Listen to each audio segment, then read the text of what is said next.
YouTube, To get them in. I think, and it would get more people to watch, to go to the town page for other things, you know. But Gentlemen, are you ready? Would everyone please stand for a Pledge of Allegiance and a brief invocation? Pledge allegiance to the flag of the United States of America and to the republic for which it stands, one nation, under God, indivisible, with liberty and justice for all. Dear God, as we gather this evening, this council asks for strength, courage, and wisdom. We also need to take just a moment to remember what the holiday was yesterday and what it means to our freedoms, our liberties, and our town. Thank you for all that you've done for this fine community, and thank you for giving us the privilege to serve. In Jesus' name we pray. Amen.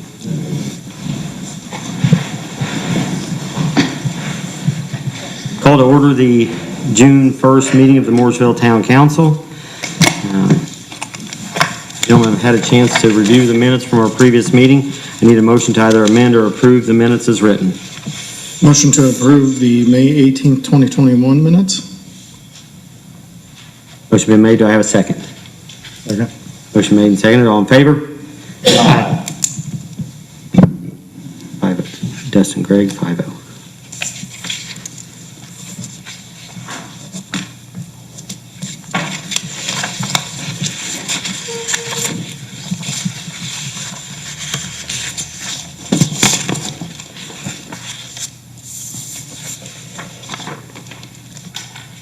Unfinished business, sewer pipeline bid. We had sent out for bid the lining of some of our sewer lines. I think David came up with had decided on an areas that needed attention. If you would, come on up and kind of briefly go over what areas you had.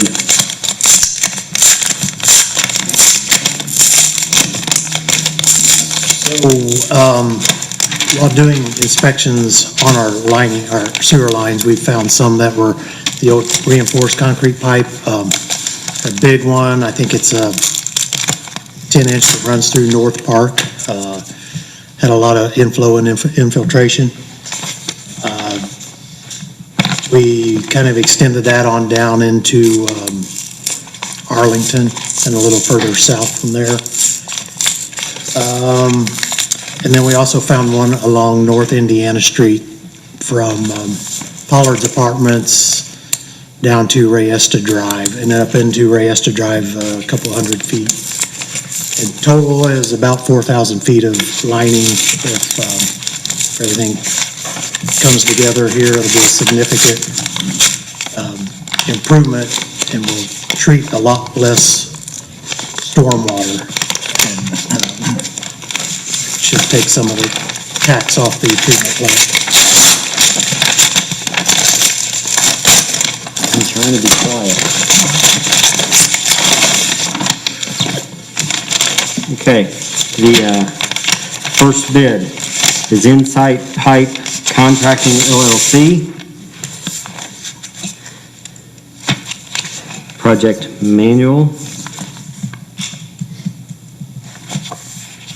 Is that something we gave them that stated where we wanted? Is this a description of? Yes. Okay.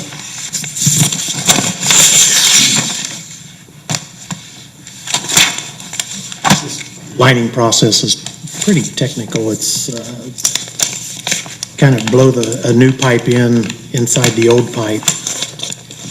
So we had to have our friends at Banning Engineering help us with the manual.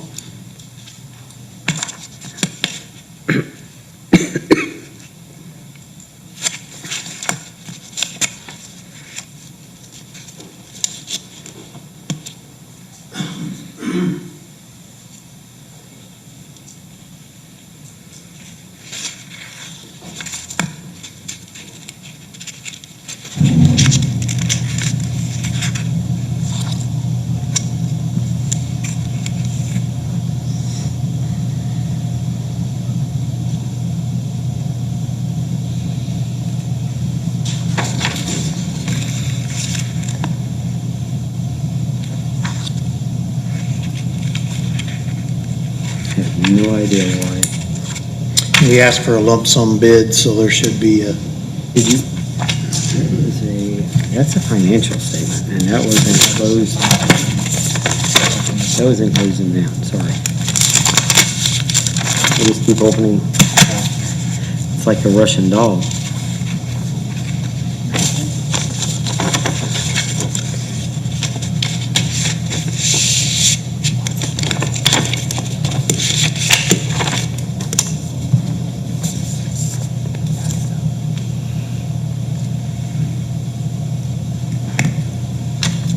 I apologize, did Banning have a bid sheet in there attached? Or do you know? they didn't indicate that they would have a bid sheet with the manual. I expected it to be with the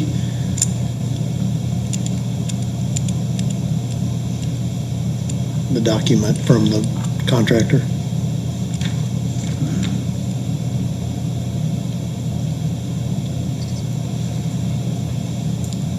$196.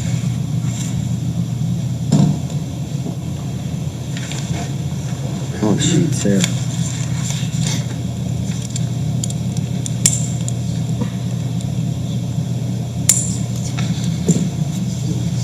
Here if contractors bid for public works. 96 and- Okay.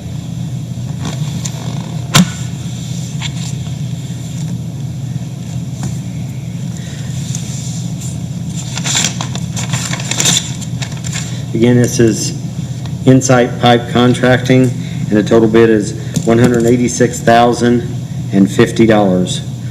186,050.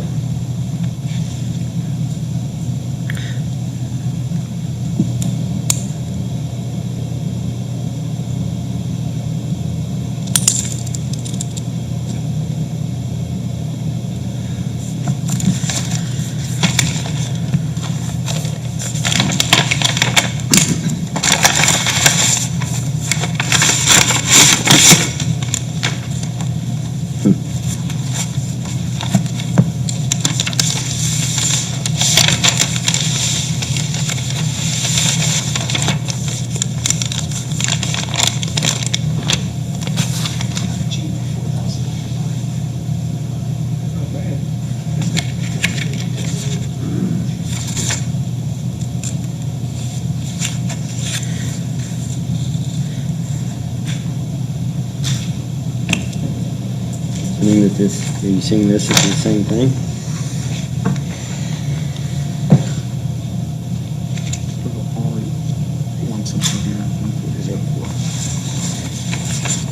The next bid is Miller Pipeline.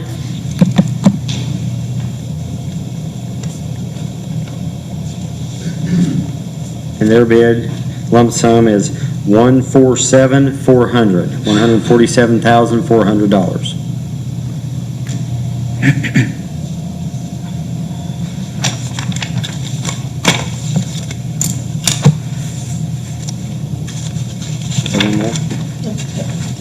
This is it?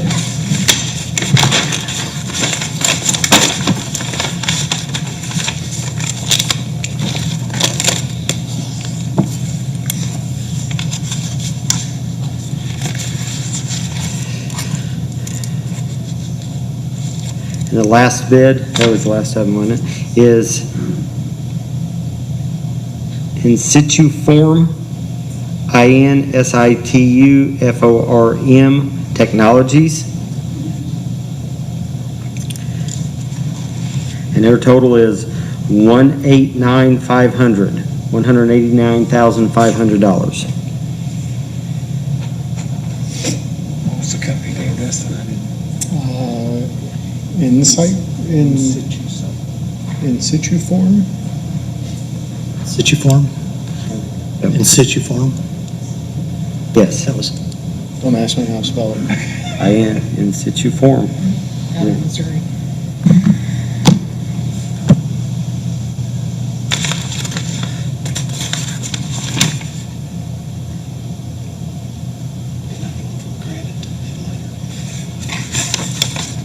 Now, who did it last time?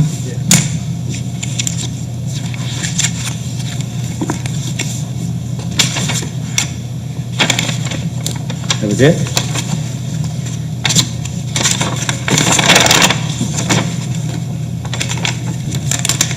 Gentlemen, I need a motion to either take under advisement, reject, or accept any one of the bids. Make a motion that we allow Dave and whoever he sees fit to take these under advisement and report back at the next meeting.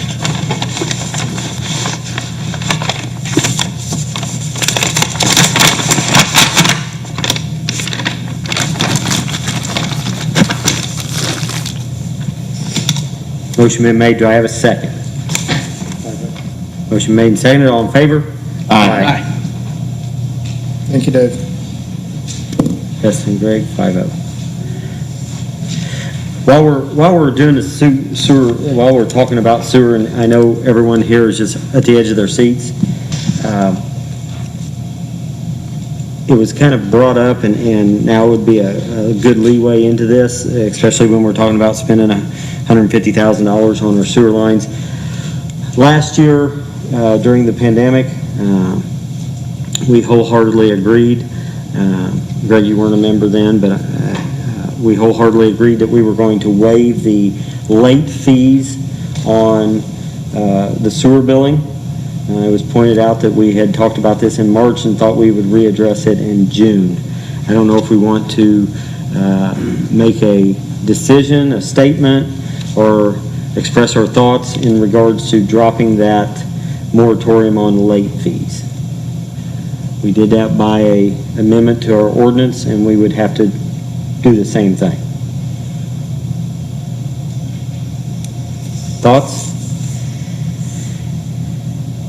Jeff? What did we say back in that meeting? I vaguely remember. The first time we you know, Right. we optimistically, when we did away with it, said, we'll revisit this in 90 days when this is all over. Right. And here we are. So, I mean, at our last meeting, it was just brought up, or I think maybe I brought it up to the point that, hey, we've been a year, because I think it was on the anniversary of it as far as the meeting, Sure. and said, do we need to look at this as far as, have we recovered enough? Because there may be some people that are taking advantage of it.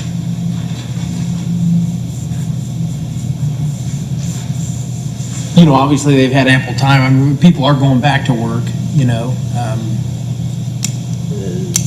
some of the restrictions are being lifted and whatnot, so I don't know if it's time to lift them and start enforcing the penalties or not. I mean,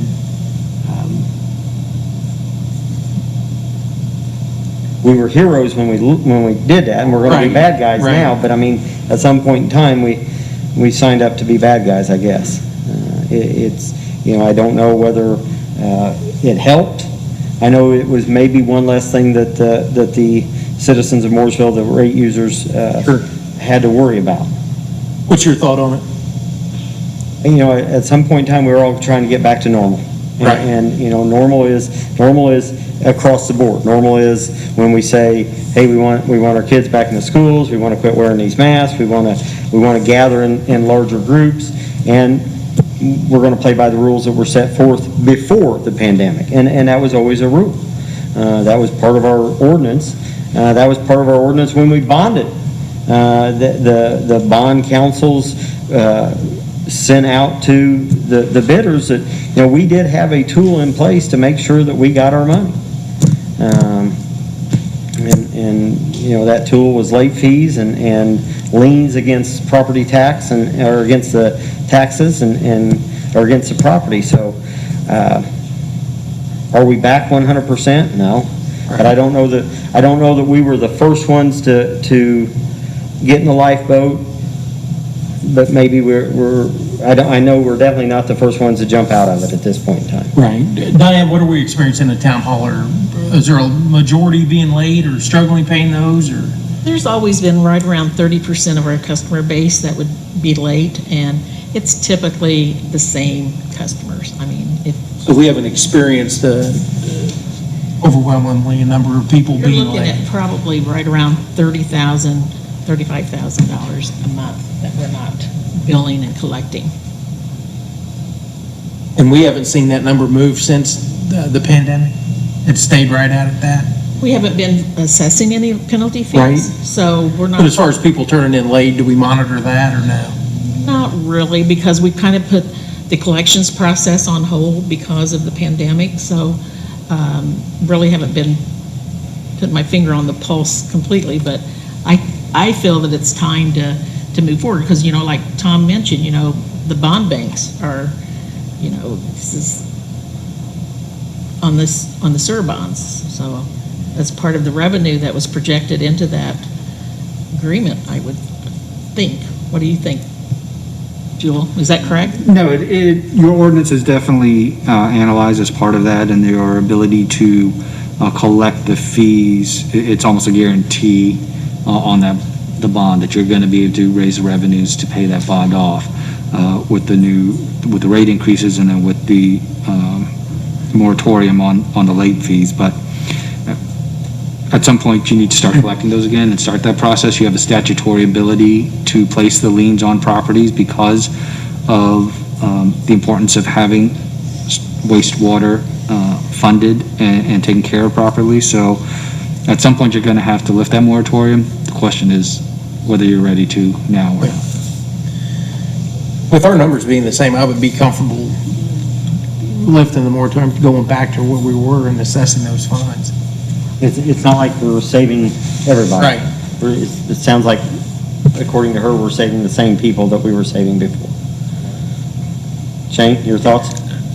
I would like to see it phased in somehow, at least one notice given in the statement or something to say, hey, this is coming at this certain date, but that's just my opinion. It may defeat the purpose of what you're trying to do. No, I think that does exactly what we wanted to do. We want to get the word out that, hey, we've tried as hard as we can, we've tried to help, and now we need to help also. And because I think what we'd have to do is, we would have to advertise and change the ordinance. That's just what I said. We're going to have to amend the ordinance, and so there's going to be an advertisement, first reading, a second reading, so everybody's going to get the notices of that. So there's going to be ample time for people to come in and speak on it as well. So And then we could get it into the statements, the sewer statements themselves, like at least one notice that goes to every home. We could say, we're going to do it in August, we're going to do it in September. I mean, Yeah. we can push that date out, but we have to have the tough conversation now. Yeah. We're going to be billing on June the 8th, and usually our bill date, our due date is 17 days after that, so you're looking at the 25th is going to be the due date of those bills. So if we do a 2-week publication, 2 meetings on the 1st and the 15th, we should be covered for giving that advance notice, I would think. But are you wanting to go a full 30-day cycle? Well, I just want to make sure that there is notice given to the public before it just snaps on them, at least we're going to end one. up having, because we need to prepare the ordinance, bring it to the council for consideration, and then so that'll be the first reading. And so it's not going to be presented to the council till the next meeting at the earliest. And so it wouldn't be voted on until the first meeting of July, Right. and then it's whenever. No, if it's voted on in July, we can make it start on the payable August. And I think at this point in time, that gives them two months' notice. Yeah. If we had a newspaper in town that would cover this stuff, I don't know where we could find that, though. Can't look at it online. Okay. And we can just put a soft done notice on the billing statement, because there's a bill message on the billing statement this month to give them a 30-day notice as well. It's just another avenue that we've reached out to them. Greg, your thoughts? Yeah, Dustin? plenty of notice and Yeah, I agree with the notice, but it sounds like the same people that were taking advantage of it before are still taking advantage of it. So it's time to go. I agree with the timeline that our attorney has laid out, and let's get going. Can I have a motion to move forward then? motion to move forward with drafting the amended ordinance and presenting it on the timeline that was discussed. Motion been made, do I have a second? Second. Motion made and seconded, all in favor? Aye.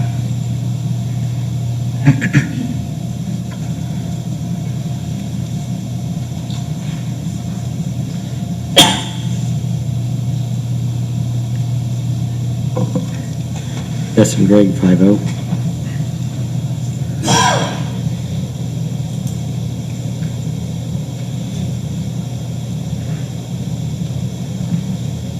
Next item on the agenda, Farmhouse Market. I don't see anyone here from Farmhouse Market. Is there anyone here from Farmhouse Market? That's rude. How are you? Fine, how are you? I'm good. So I'm here asking for approval for the July 17th street fair. Can we do it the exact same way we did it last time? Because it seemed to work out really, really well. And we got really good coverage on it. We got front page newspaper coverage about how great the event was.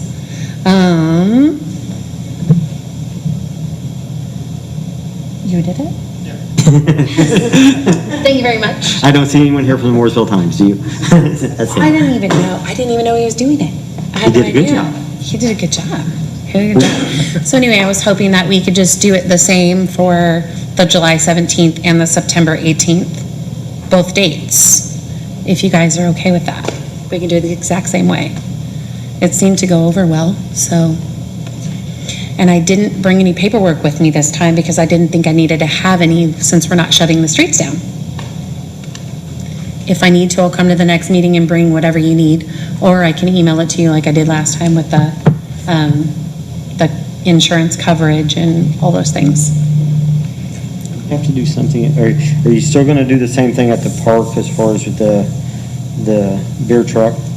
Yes, and I'm only having one, and I have a permit in my purse. I brought it, and I didn't realize I needed to give it to Brent Callahan and not you guys.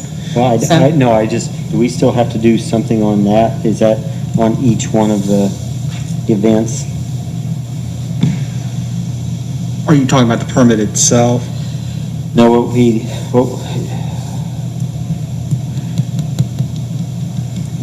and I apologize, I don't know if the single, when we adopted the rules and regulations from the park, I don't know if that exempted that or not.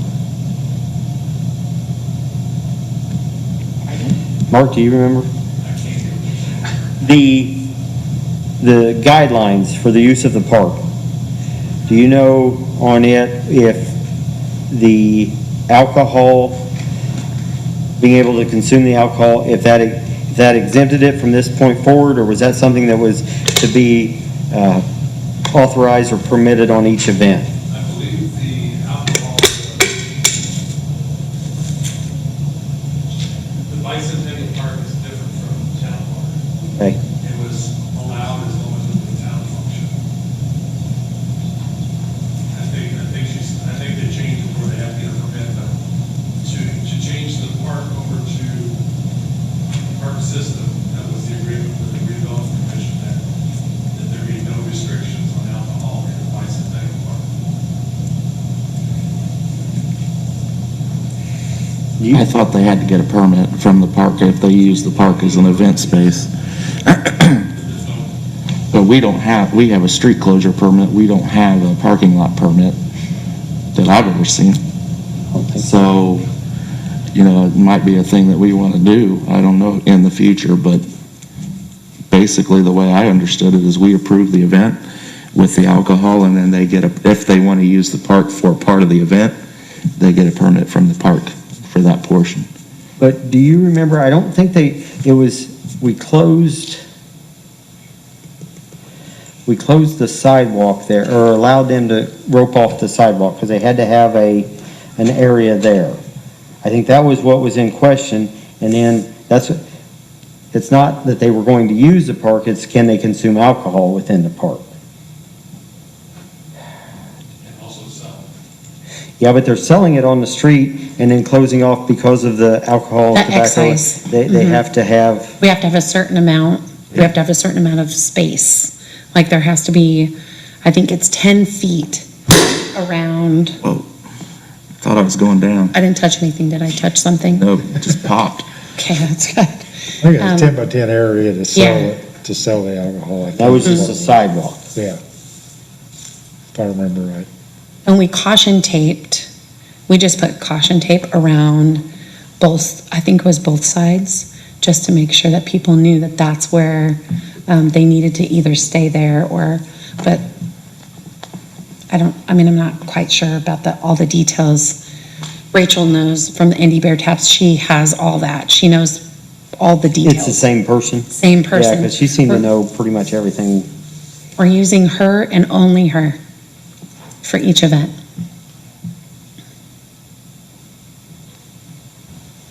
Speaking to Holly, she said that Haley, she said that she had an event that was on your September. Mm-hmm. And her and I talked about it, and like for this July event, I got it approved with her to go till 5. But on that September event, I can come back after I talk to her. If you want me to, I can come back and tell you what she says, but we got it till 3 o'clock. So at least for September. I'd like to have it a little bit longer since it's a fall event, but I understand everybody has to do business, so it's just what it is. But she did approve 5 o'clock because I personally asked her and I texted her and she said it would be fine for this July event.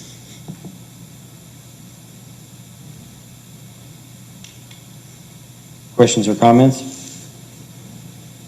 I'm good with the July event. I think there's a little bit more digging for the September one, but September's right around the corner. I'll come back. And it's July when? July 17th.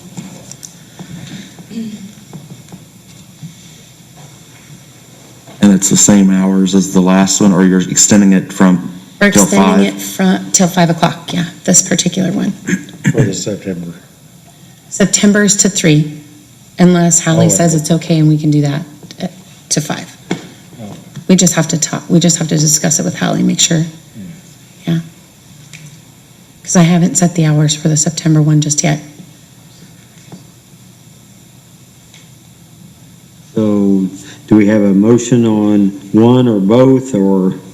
Make a motion, we approve the July 17th Farmhouse Market, Mooresville Downtown Business Street Fair. It's not on the streets. Yeah, but that's Fair, all. I was joking. Just calling it. I was just joking. sidewalk vendor fair. Motion been made, do I have a second? Second. Motion made and seconded, all in favor? Aye. Thanks, guys, appreciate it. Do we need to specifically address the alcohol? I think, You made me last time, so I don't know if you need to this time. I think we need to probably go ahead and say that we're gonna close off the, sidewalk, make the sidewalk restrictions. That way they're covered.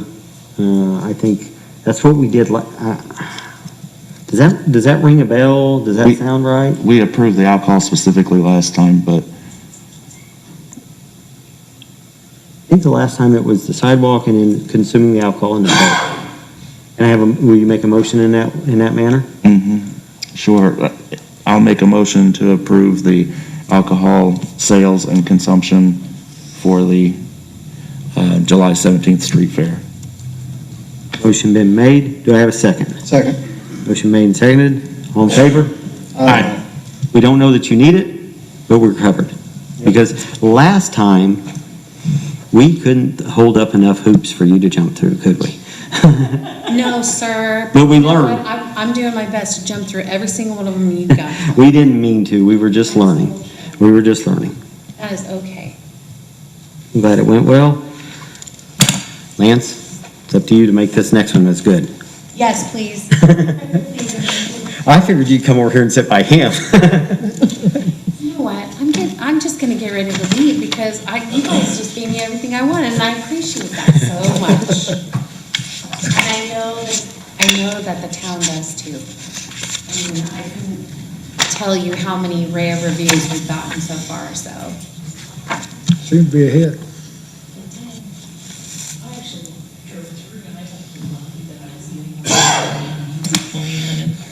Very nice. Great to see the town buzzing. Mhm. It was great. And I was able to be out there all day long. I think early afternoon, I was able to come and sit in the store, and there were so many people in the store, and there were so many people outside. It was just great. It was really great. And the scavenger hunt thing was perfect. Yeah, it was a blast.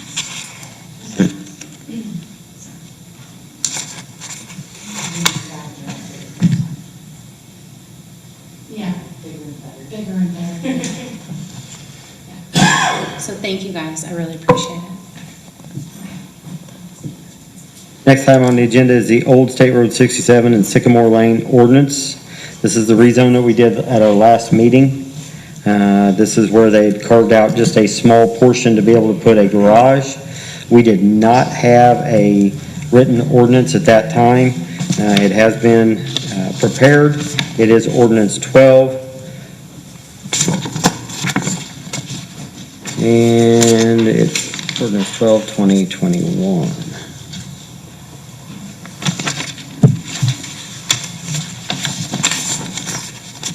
I need a motion to either approve, amend, or reject ordinance 12, 2021.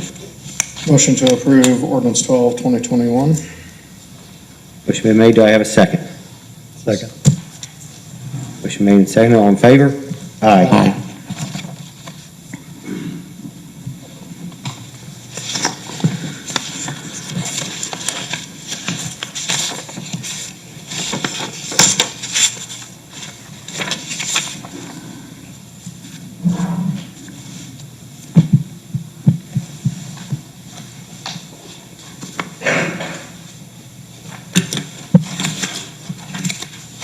Your new business. Telemagine email proposal. It's you.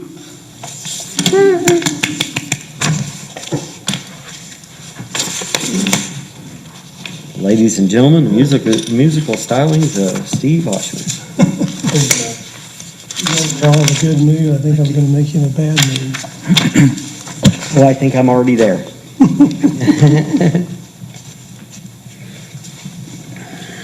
Well, we did have some clouds going through here, and then, well, all right. We have a couple of things of concern. One is the email situation for the police department server. Keep in mind, the servers that I'm talking about here are really going to be software servers and not hardware servers. So I'm not talking about buying any hardware throughout this whole thing. But the PD email server software has come to the end of its life a long time ago, actually. But right now, the problem that we're having is the software, there's parts of the software that's non-functional, and that part of the software is what we need to make it right and make it work. So it's receiving mail okay, but we had to intercept the outgoing mail because it's so old and send it to a service, which is costing us, I don't know, $20 a month. And, excuse me, and that service is allowing it to go out to the real world so that you guys, that are in the PD can send an email to someone else. You can receive emails, but not send them. And also, even with this service we're using, they're not able to synchronize their phone with the email system. So that's something that I think most of us use quite a bit, and I think that's an issue.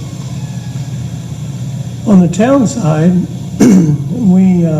I'm not sure about the Soviet because people are, no one's really sure what the Soviets are doing, but we know that we have Chinese viruses actually on our server as I'm standing here speaking. I know that because I get on it every night and take them off. I've been doing that for a couple of months. If I don't take them off, which is what happened this weekend when I was on vacation down in Kentucky, the email system went down.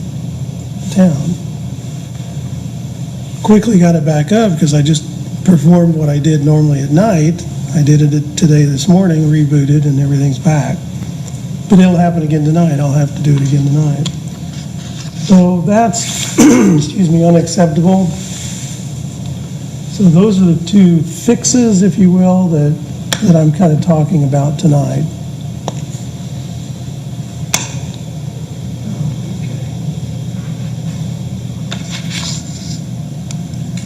Okay, so I'm going to jump ahead real quick and talk a little bit about Microsoft Exchange Online. Exchange is the email platform, the email infrastructure. And the only difference between what you have is that your Exchange server software is here. Well, it's not here anymore. It's down at the police department. But it's on-premise.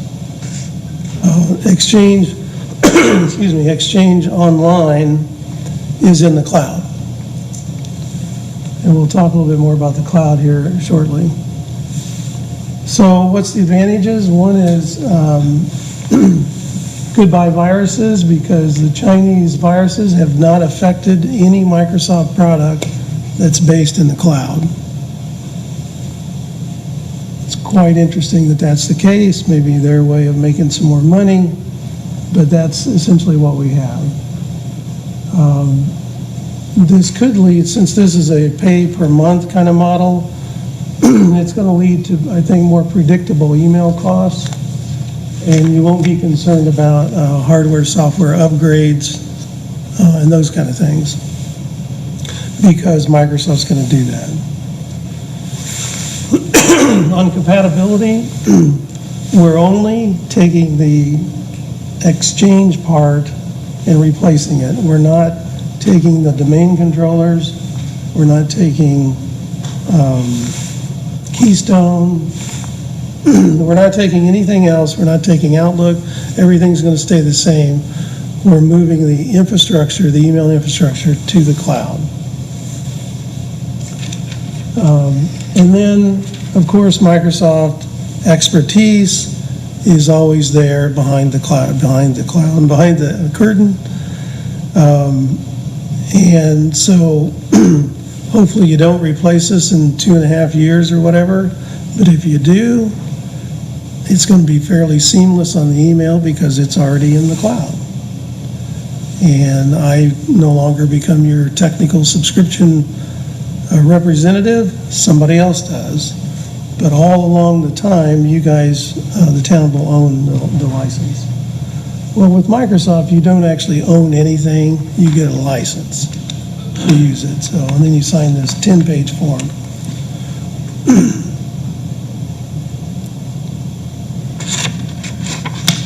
Why migrate to, yeah, there we go. Is that up there? Good.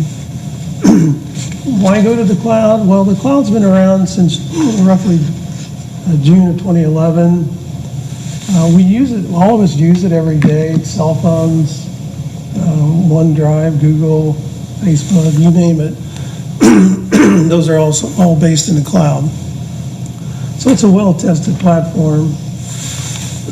Microsoft has proclaimed Exchange Online was not affected by the viruses. So, and apparently it wasn't, because those people aren't complaining.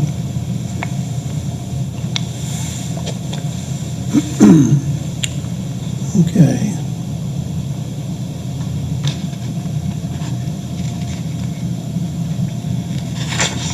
So I thought I would put together option 1 and option 2. Option 1 is to continue like we're going, which means we're going to have to migrate to a new Exchange server 2 times. If you look at a 10-year period, which is what I did here, 10-year period, you would actually migrate twice because software and hardware kind of runs its course in 5-6 years.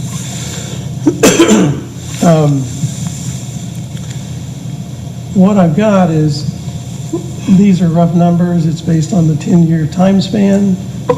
So if you migrate to Exchange a couple of times, your upfront cost is going to be $10,000. If you migrate again in 2026, throw a little kicker on there, now it's $12,000. Maintenance per year, I'm just going to guess $1,500 a year, which is not too bad.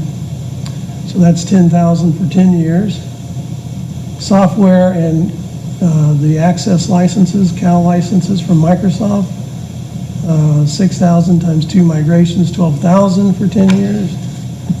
And then I just divided all of that by 10, which is 10 years, and 12, which is monthly. Got a little spreadsheet there on the side. And that comes up to $408 per month. And don't forget, we got to do the same thing for the PD server. So what I decided was, I think I can make the PD, if I'm doing the town server, we can make the PD server about half the cost. So I just simply multiplied 408 per month times 1.5, which gives it a 50% kicker, essentially. And that comes to $612 per month, and that's ongoing. I mean, this is 10 years, but you could extrapolate out 20, 30, 40 if you wanted to.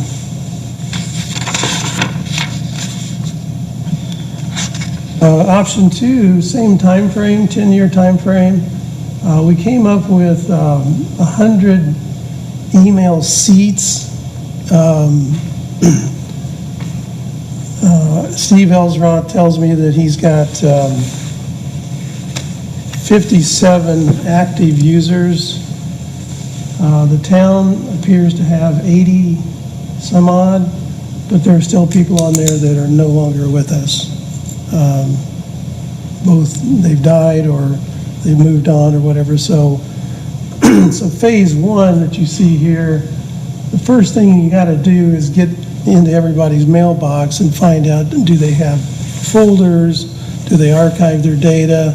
There's just a lot of what I call user data identification. And that would be a one-time, I figure 8 to 10 hours roughly.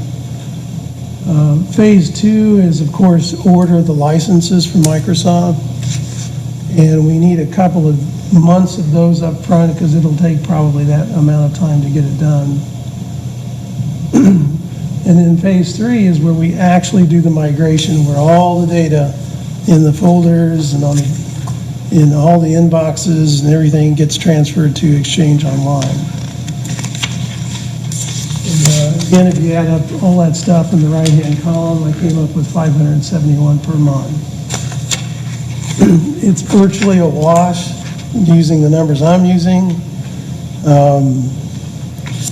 And I think you're going to trade more flexibility, more predictability, and that kind of thing. So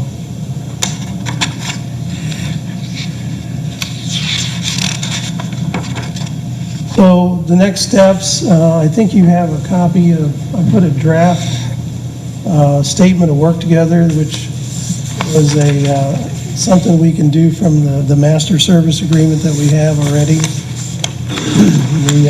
This contract was actually a statement of work. I think we can do the same thing here with this upgrade. So that would be the first thing, is to work with the attorney. Well, the first thing is for you guys to hopefully pick option 2. If not, then we've got a different situation. But if you like option 2, I would work with the attorneys and get something that we would bring to the board hopefully within a couple of weeks or so.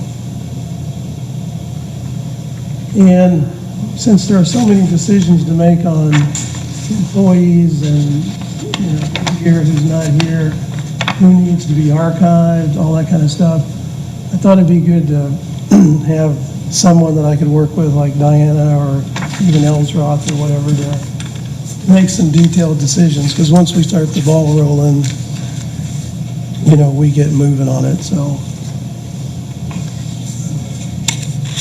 And then the SOW are the fees, and then try to get started within 30 days, once we see some fees come in.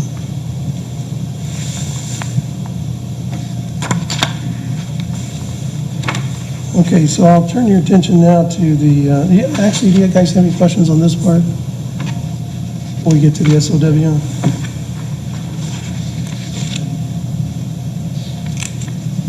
How did we get all these viruses?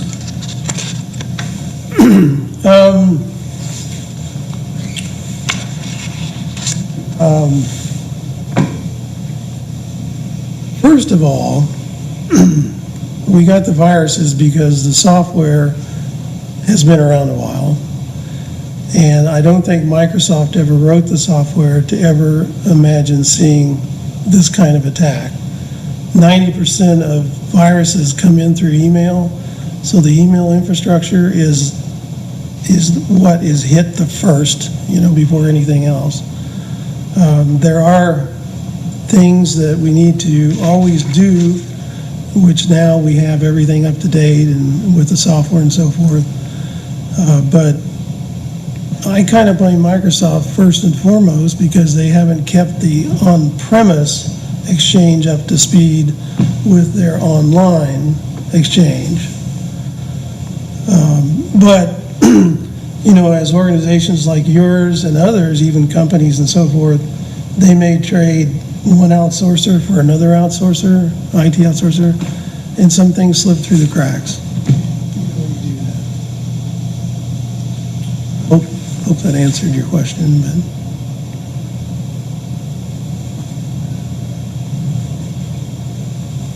Okay, so the draft statement of work matches up with the 3 phases. This is 100 seats, and I have list town's email users here.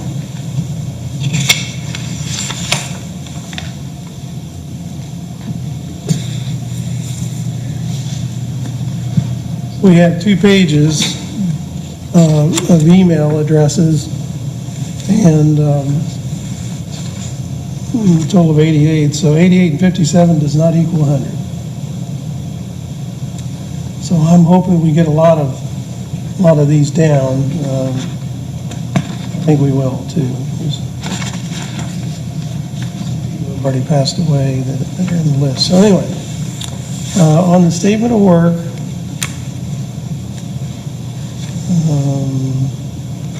here. You'll see phase 1, phase 2, phase 3. Those match up with an earlier slide.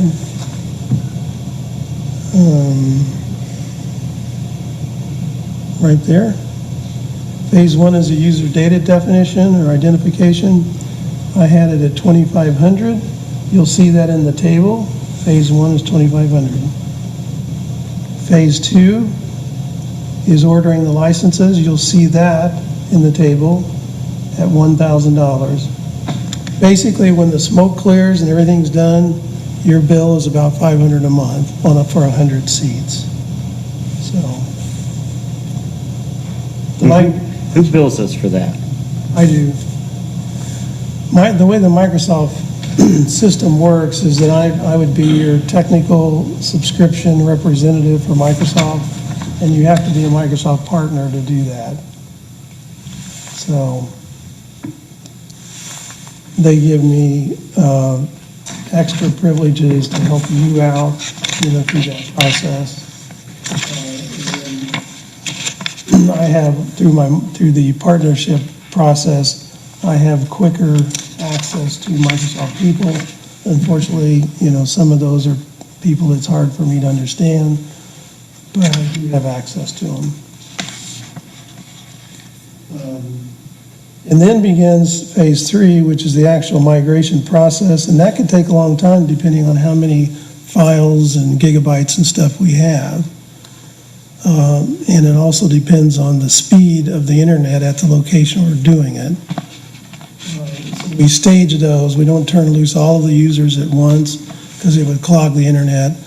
But my plan is to do this through the day, evening, whatever, without affecting people. So, so we're asking for half of those up front, $60 a seat. Would be $3,000, then after we're done, another $3,000 back. So, and then presumably that 2-month period's gone, and then the monthly 500 would start for Microsoft licenses. So any questions? Yeah, what happens if we go over the 100 mark? You might have said, but I might have missed it. It's five done. Saying we have to knock off about 45, right, to get it down to the 100? Mm-hmm, something like that. Are we able to do that, you think, just by looking? Did Steve Elsross say, or? Well, he said he had 59 active. I haven't seen his list yet, but I ran the list here at the town, and there's a lot here that's going to come off. And I don't even know all these folks. So is it more if there's over 100? Yeah, it would Less be than under 100? On this slide, yeah. It's $5 per month. Per email? Per email user, yeah. Okay.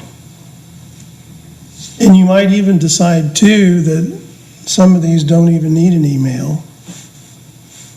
So, and that's the reason why I'm asking for a representative that can make that decision.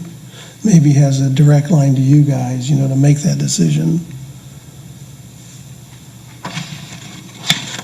Jeff, what were you talking about today as far as the email? Who can read their email? That just boggled my mind. Sure. Steve, you talked to him a little bit about who can access our emails and read all of our emails, even attorney-client privileges and things like that. Yeah. That we were trying to secure a little bit better. Yeah. There's a product called Barracuda that you guys have that I think you purchased it from VIA, I believe. We just renewed it on your advice. Yes, and that was the backup side. There's also the email side to it. You're talking about the firewall? Yeah. Yeah, so the firewall, I mean, it's really not a firewall in the sense of a firewall. It's kind of called that, but it's not. It's an email gateway, and it's a backup device, those two things. But when that changed hands, actually, I don't think it ever changed hands. I think the town actually purchased that. And then Steve did the legwork to make sure the town owned it, and then he did the legwork to get it updated for the year. So anyway, because he's had to do all of that, he has basically, he's administrator. And unfortunately, with that particular product, the administrator can see everything. And that's not atypical, but there was no way. We were on the line for about an hour today with Barracuda, trying to see if we could give Steve an access lower than administrator. And there's really no way to do that. They don't have any granularity on stepping you down.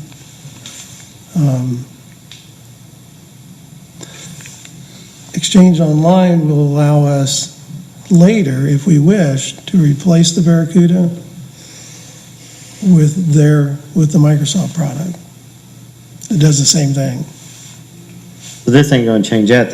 It's still going through the Barracuda to get to this? Yeah.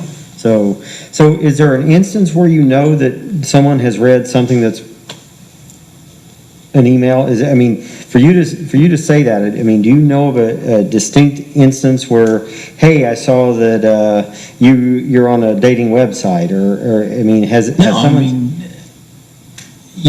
I think there's been instances where emails have been open where you could see everybody's email, which, I think it puts the employee in a bad situation, at least with him, he's bound by contract and laws, and he's protected. to where he's monitoring that. He's the only one that can do that versus having multiple, I think it puts our employee in a bad situation if he would read something as far as employee conduct or anything like that, or as far as attorney-client privileges, stuff that they probably shouldn't know or see. It puts everybody in a bad situation, us, attorneys, our employee. So it's just to protect them a little bit more by locking that down and securing it a little more with our IT provider. When did those responsibilities change to a frontline employee? Because I don't think there was a frontline employee monitoring that piece of equipment before. So I'm not real sure, because there's times that I've called Steve and said, I'm not getting the email from State Board of Accounts. He said, he'll go in there and look. He said, yep, it's here, and he'll, send it on through. He, I think once the town figured out that the Barracuda was in fact paid for by the town, I think Steve probably jumped at that chance to go ahead and, because somebody had to be on the account as the administrator. I mean, they needed somebody. And then I think he had purchased this round of backup extension from a company that also required Steve or someone from the town to be on and I think that's the way it is, the way it was. We're on there also as administrator, but I could care less about reading people's email. I got enough, I can't even read mine. They've got so many, but you're right, Jeff. I mean, we're bound by HIPAA laws and everything else and it does if you have an employee, could put them in a tough situation, especially if You would think their ethics would keep them out of that tough situation. I don't have any problems trusting him, but It just caught me off guard when he said that. I mean, I thought, oh my goodness, because somehow it had to get brought to your attention. Sure. I figured, I discovered it by accident because I was having the same trouble Diana was. I was having trouble with email coming to me from, I think it was the school system. It was a group email, and I was complaining to Steve about it. Not this one, but I was down there complaining to Steve Ellsroth, and he said, oh, I can fix that. And then I said something to Jeff or you, and I thought it was odd that he could pull up all of the emails like that, an employee. yeah. But I didn't know if that was, it looked to me like that happened under VIA, but I don't know. Was he there before? I didn't ask him how long it had been going on, but I thought, this looks strange to me. Yeah, if the email happens to be about him, a promotion or something like that, that's a little too close to home. It's just like what Diana just said, though. He was able to open the gate for group emails or whatever to come in. So she knew. How'd you find out? Just because, same idea, you were telling him you couldn't get email, and he said, oh, I can fix it. That's how he's doing it. He can see the emails. All the accounts and all the ones that get blocked. And I will say that he's another set of eyeballs, basically, and I think he logs into the system quite a bit because I get different messages and that kind of thing, and I don't mind that, but you guys will ultimately have to make that decision, Again, Steve Ellsroth is an asset to the town. There's no question about that, so I'm not saying he's doing something wrong. I'm saying more to protect him and protect us is what my comment is. Yeah. But this doesn't fix that. What's that? This doesn't fix that. This part of it doesn't change that situation. No, but actually this will fix it when we, move to the Microsoft email gateway. So then the Barracuda will be gone? Or Black Widow? What did we just renew? Black Widow. No, Barracuda. Barracuda, yeah. Yeah, the reason I approved it and told you that I thought it was,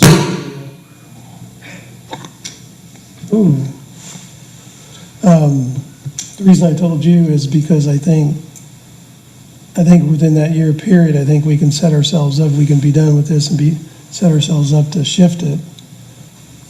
My goal is to try to reduce the amount of equipment that you have, and that's one piece, you know. That if we move you to online, you'll be able to use, you know, the online presence. Does this free up room on actual servers or Yeah, this- or eliminate servers? I mean, this is a You mean physical. physical servers? Yeah. It will. It'll eliminate what's called a virtual machine, and that opens that virtual machine up for more software, you know, that you might have. Because it's the exchange part is no longer running in our hardware, right? That's right. But you still have your hardware, because I'm still keeping the domain active so that people still have to authenticate to get into the system. But that's a piece of cake. Sounds like Shane knows more than us. He's our spokesman. He's the IT guy, right there. Look at the list. He's the one that, we should be asking him. What do you think, Shane? Well, I'm for this idea, the cloud-based, I always have been, but that's just my opinion. I think all this hardware, software, and then trying to keep all the security, you know. Yeah. We were how many updates lot. behind? Coming, when you took over on our security, we were a lot of updates behind. Microsoft would be handling all that, correct? Yes. So And that's- the town, it alleviates a lot of, Yeah, I mean, I mean, when you're infected with Chinese viruses, and that's not a good thing.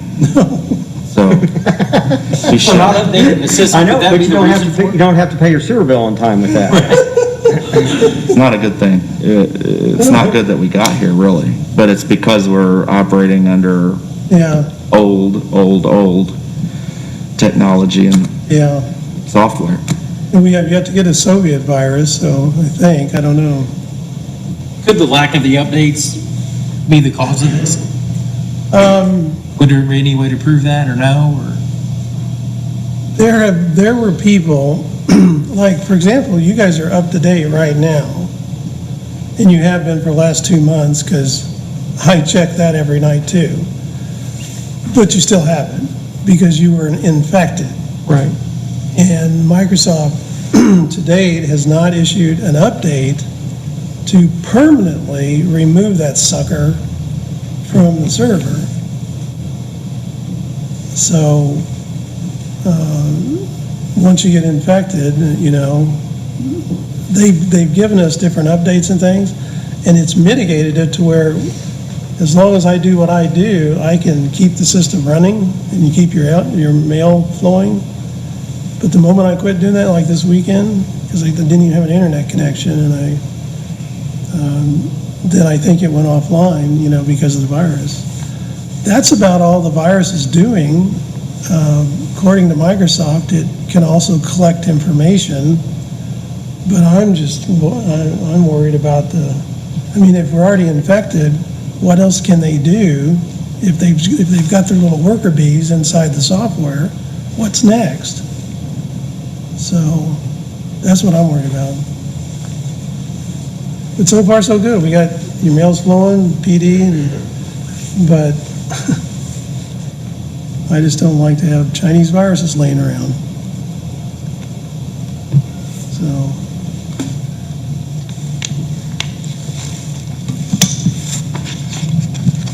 Okay, so anyway, the statement of work fits right in with what we've already put together as far as a work document. So hopefully it won't take too long to get that approved and get going.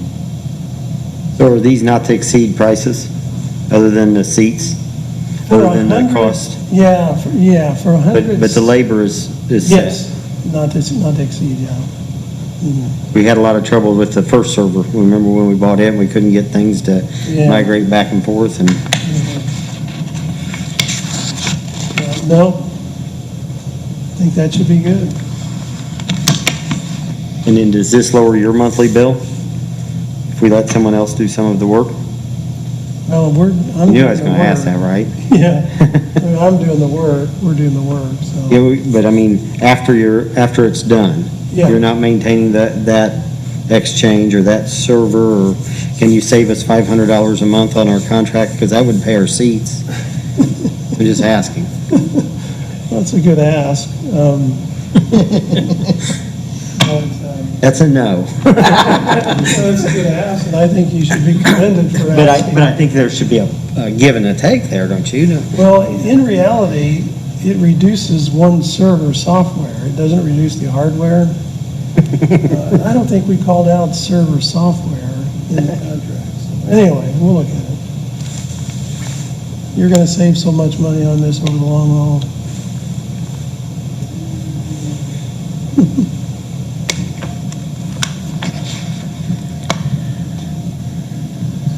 Option two.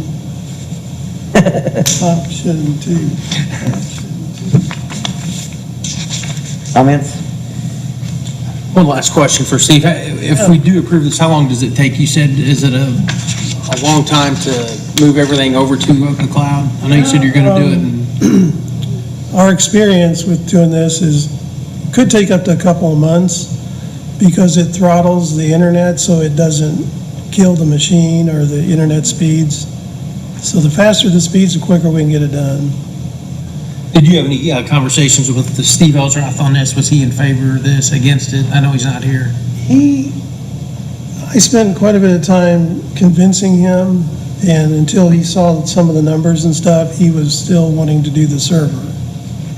And I can understand that. You know, change is hard. When you've been doing something a long time, it's hard. We've done so many of these now with other clients that this is the right thing to do. So, Have you done the schools? what's that? Have you done the schools? We've done several municipalities, county, yeah, we've done quite a bit. But have you done Mooresville schools? Mooresville schools, no, they have done Mooresville schools. Okay. They're on Exchange Online.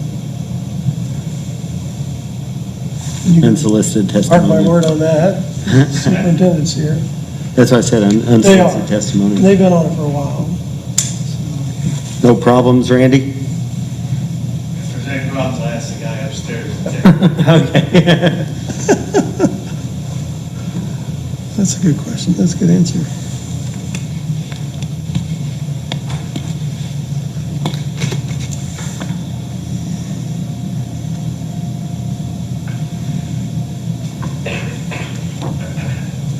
Just hearing what I've heard and then speaking to who I've spoke to, I think it's time to move towards the cloud base, my own personal opinion. I don't know what everybody else thinks, but I think it's time with the problems we've had and the expertise of Steve. I agree with his recommendation to go with option two. That in the form of a motion? Nobody else has comments, it will be. Jane? Comments or? I'm good with option two as well.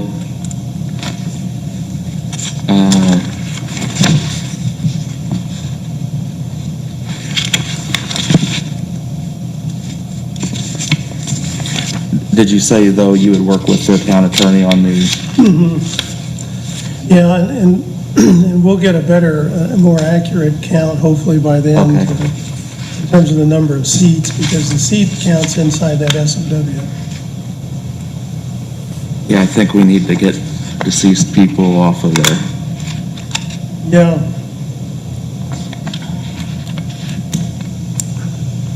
You guys may not even recognize some of them. Or at least block them from emailing us, right? You know, these people on here that I don't know, they may be reading your emails. Greg, comments? I think I've heard enough. Dustin? Same. I'm laughing at the emails that I'm getting saying I'm reading your emails though. True story. Just got that. Are you kidding me? Nope. There's some jokesters. Came from your email address, Steve. That's how we would proceed from there. So my recommendation, from this, I've gotten the, kind of the consensus of the council. We can work to get a contract put together that's in compliance with the statutory provisions and bring that for the council's next meeting for consideration. And then you can just act on that contract and then that'll take care of it. With just the consensus that we have. Yeah. Is that all right, gentlemen? Fine with me. Okay, Steve, thank you very much. You're welcome, thank you.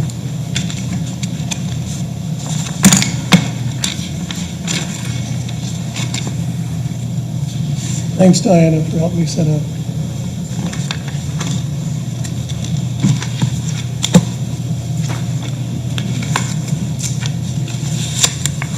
Gentlemen, the next several items are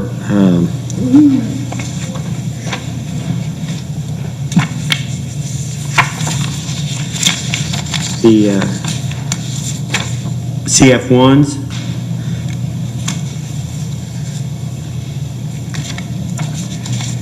We have them, they are listed by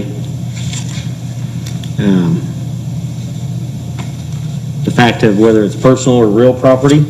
They're also listed by a resolution number. All of them have their estimated improvements and their true cost of improvements. Every one of them does show the employee count. Cumulative, if you look at the employee count, some of them you would think, hey, they should have hired more people, but they may be the same number of people being added based on the real and personal property. You may say, hey, we're going to add 20 employees, but that's on the same statement of benefits for the two, for the both the real and personal property. I don't know how you want to go at these, whether you want to go at them as a blanket, if you want to go at them individually with each company. I did not, the only thing I didn't do is put them in a resolution date line. I do have them by company and resolution. If you want to go through them individually, we can just, if we can get approvals or find them either in compliance, in substantial compliance, or outside of substantial compliance. How do you want to proceed from here? Comment? I say we do it by company and blanket both of them. First one is our Linnell LLC. If you look at that, we're going to start with let's do it with Resolution 10, 2016. That's going to be for the personal property.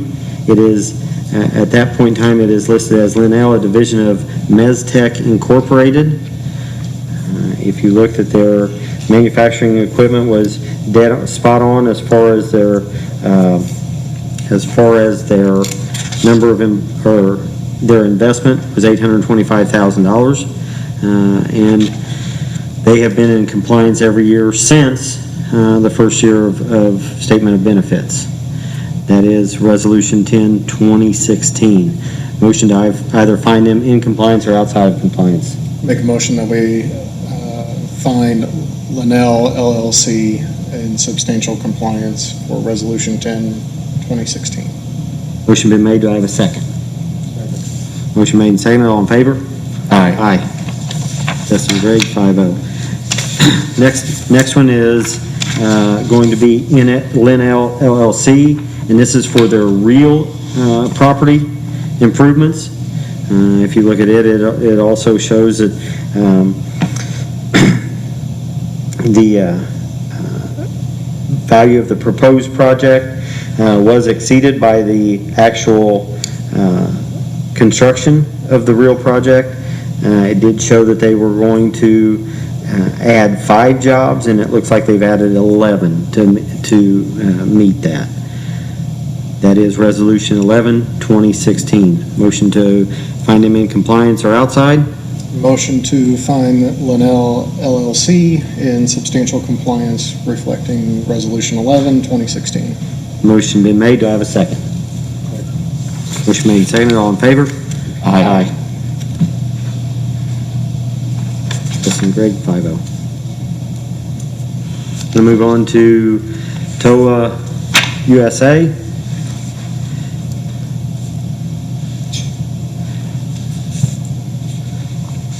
Sorry, TOA always far exceeds.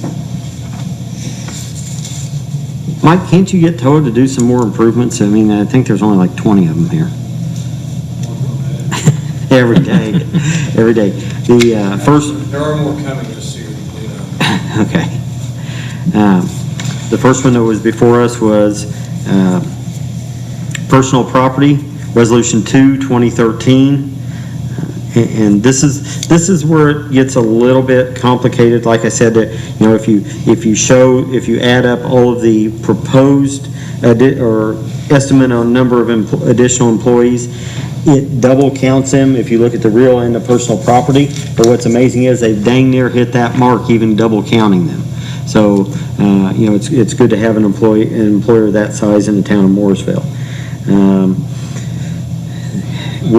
one thing if I could. We see this computer chip problem, and when that gets straightened out, the supply chain rights itself again, I think we're going to see more good news come out of Toyota and Subaru, which mean good things for us here with TOA. Exactly. Let's just hope that we can fill their lockers. If you look at their proposed values, the one thing that they've always stated that you can't go up once your investment is made, but you can come back down. Their estimated cost they thought was going to be at $9 million. On this particular one, it was $7,253,000. They did far exceed the total number of employees at that time. I need a motion to find TOA USA in compliance with Resolution 2, 2013. So moved. Motion been made. Do I have a second? Second. Motion been made and seconded. All in favor? Aye. Next one is TOA USA also. It is, Resolution 8, 2014.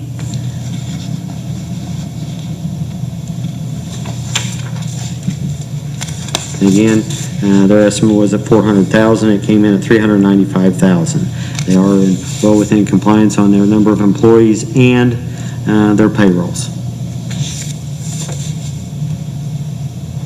Motion on Resolution 8, 2014. Motion to find TOA USA LLC in substantial compliance reflecting Resolution 8, 2014. Motion been made. Do I have a second? Motion made and seconded. All in favor? Aye.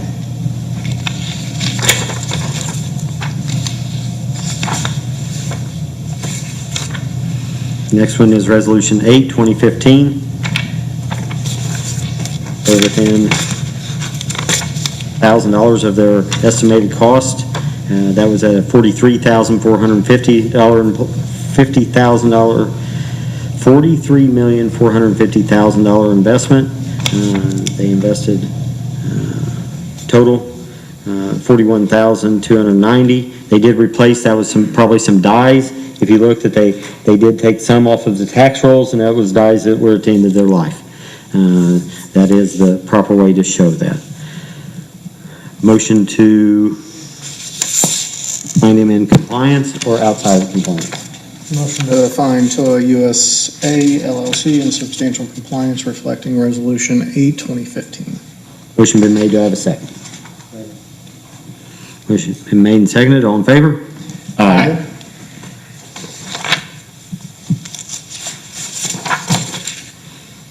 In your paperwork, it shows that it's Resolution 10, 2015 is actually Resolution 9. I think that was just a faux pas on their part.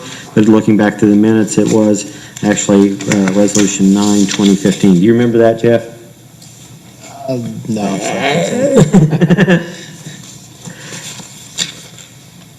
Motion to find him either in compliance or outside. Motion to find TOA USA LLC in substantial compliance reflecting Resolution 9, 2015. Motion been made. Do I have a second? Second. Motion made and seconded, all in favor? Aye.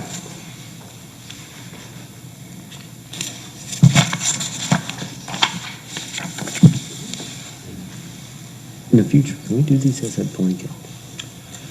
Or do they really want you to do them individually? They want you Okay. to do each one. Okay.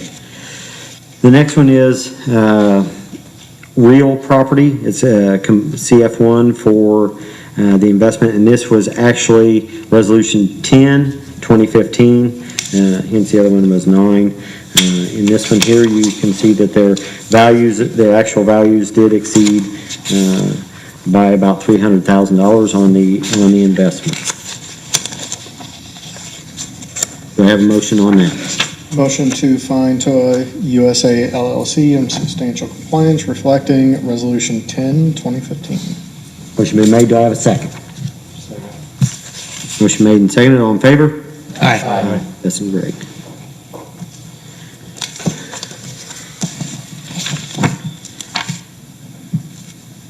Next one is real property, real improvements also. It is Resolution 12, 2015.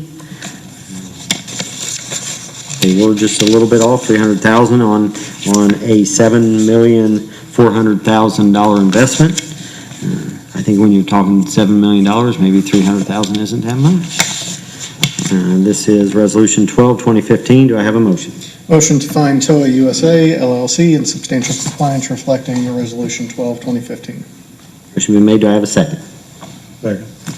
Motion made and seconded. All in favor? Aye. Aye.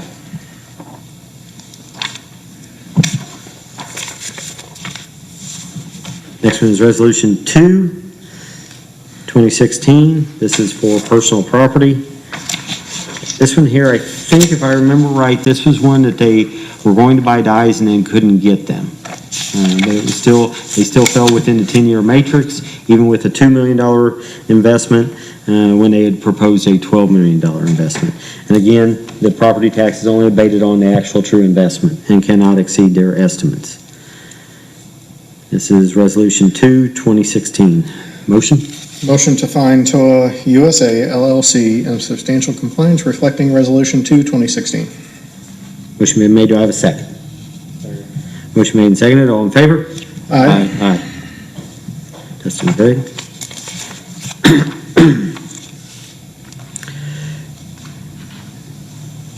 Next one is Resolution 2, 2018. This is personal property also. This was a estimated investment of $25 million. When you take the depleted property or the property taken off the tax roll, it comes out to $23,324 or $324,653. Still again, 822 employees. Every one of them, 822 employees today. Motion on Resolution 2, 2018. Motion to find TOA USA LLC in substantial compliance reflecting Resolution 2, 2018. Motion been made. Do I have a second? Second. Motion made and seconded. All in favor? Aye. Aye.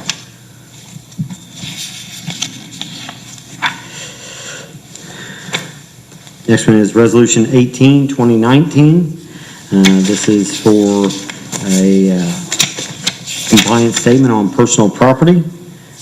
Again, the estimate was at $11 million. The actual true cost came in at $7,704,420.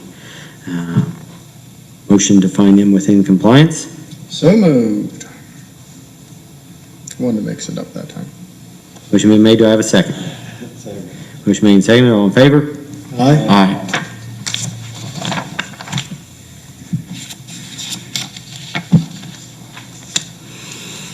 Next one is Resolution 19, 2019. Again, this was a $64 million estimated investment. Looks like it came out $53 million. I think this was the body change that we talked about, the Tacoma, or no? Sienna. Built in Princeton. Motion to find TOA either in compliance or outside. Motion to find TOA USA LLC in substantial compliance reflecting Resolution 19, 2019. Motion been made, do I have a second? Second. Been made and seconded, all in favor? Aye. Last but not least, Resolution 7, 2020.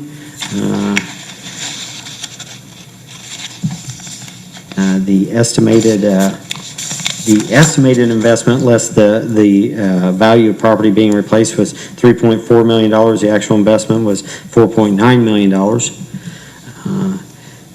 And again, in 7 of 2020. So when a lot of the factories were shuttled, they were still investing in our community, and we appreciate that. Motion to find TOA either in compliance or outside of that? Motion to find TOA USA LLC in substantial compliance reflecting Resolution 7, 2020. Motion been made, do I have a second? Motion made and seconded, all in favor? Aye.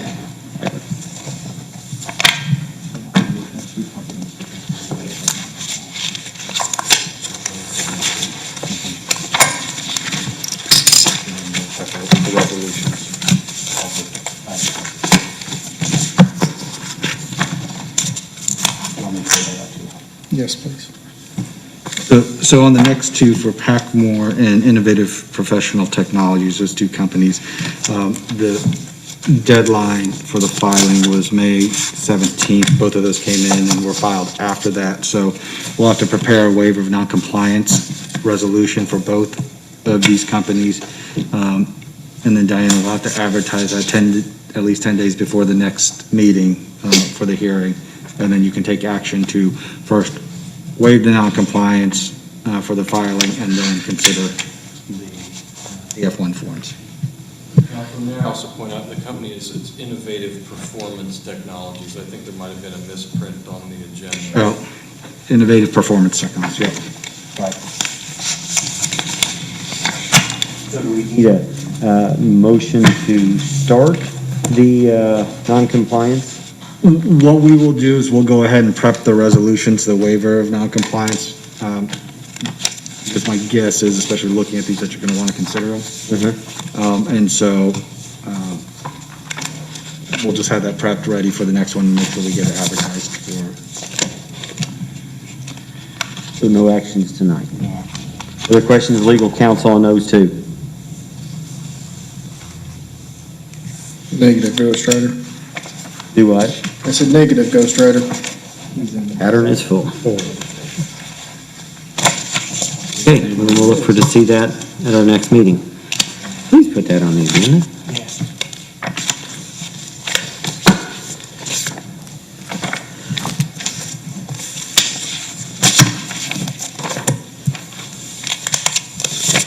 You don't need a motion to table, correct? Okay.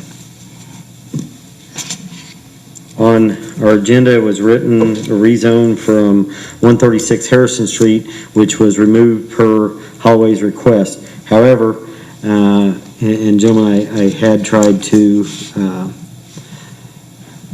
notify you as far as Matt Crouch had received an unfavorable recommendation from the Planning Commission back when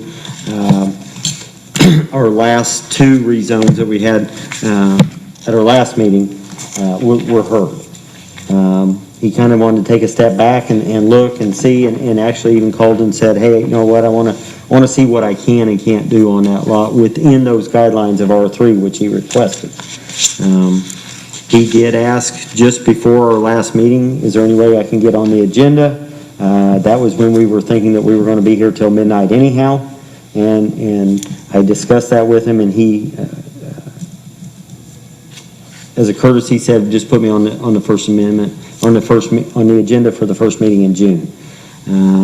Miscommunications, he's not physically written on here, however, he did ask, I told him we would do that, and that's why I sent you guys the email, but now I find out that the email may not have even went through until this morning. So that's where we're at. Matt, do you want to come on up and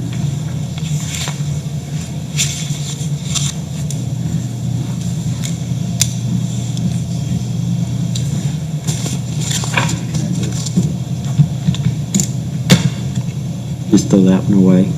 Toss the laptop on the floor.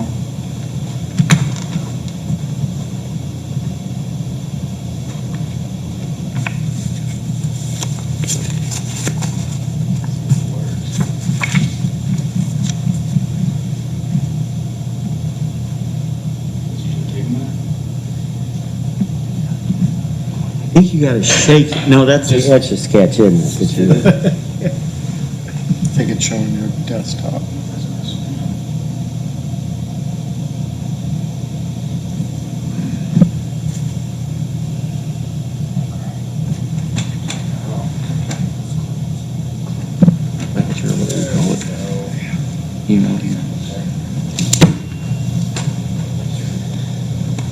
Thanks for your time tonight, guys. My name is Matt Crouch. Like you said, I came before the Planning Commission in March and I bought a parcel down at the corner of Franklin and Harrison, and I requested to rezone from R1 to an R3 classification. And I just want to show you what I had showed them back in March, and kind of walk through that and then get to where I am today. So again, this is, this is where we're at in town there. Again, it's at the corner. The physical address is 267 East Harrison Street. It is at the corner of Harrison and Franklin, directly across from the cemetery. So there, again, there used to be a house there. It was tore down prior to me purchasing the lot. I believe it was last summer's when they cleared that lot. This was a view back in March from the southeast looking at the parcel, and there's from the northeast looking at the parcel. It is vacant. A lot of mixed housing stock in that area. This is the presentation, the little video I had made so that people could really see what it is that I was proposing at the time. Just a quick video.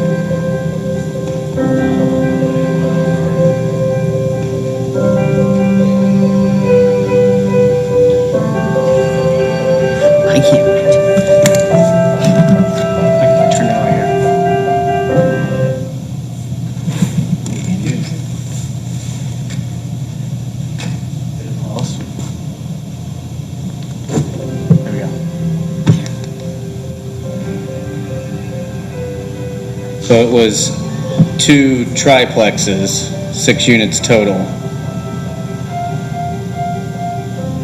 This is a view off of Harrison going east. This was just a rendering of what it might look like.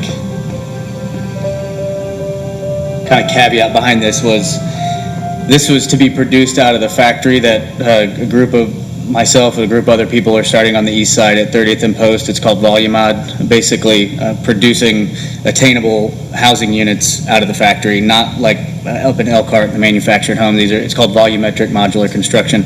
This is one of the many designs that we have been working on, which is kind of one of the reasons why I proposed it. I wasn't necessarily in love with that design, so all of it, so I know there's a big issue with vinyl siding. It's kind of been a hot topic every time I've been to any of the events here.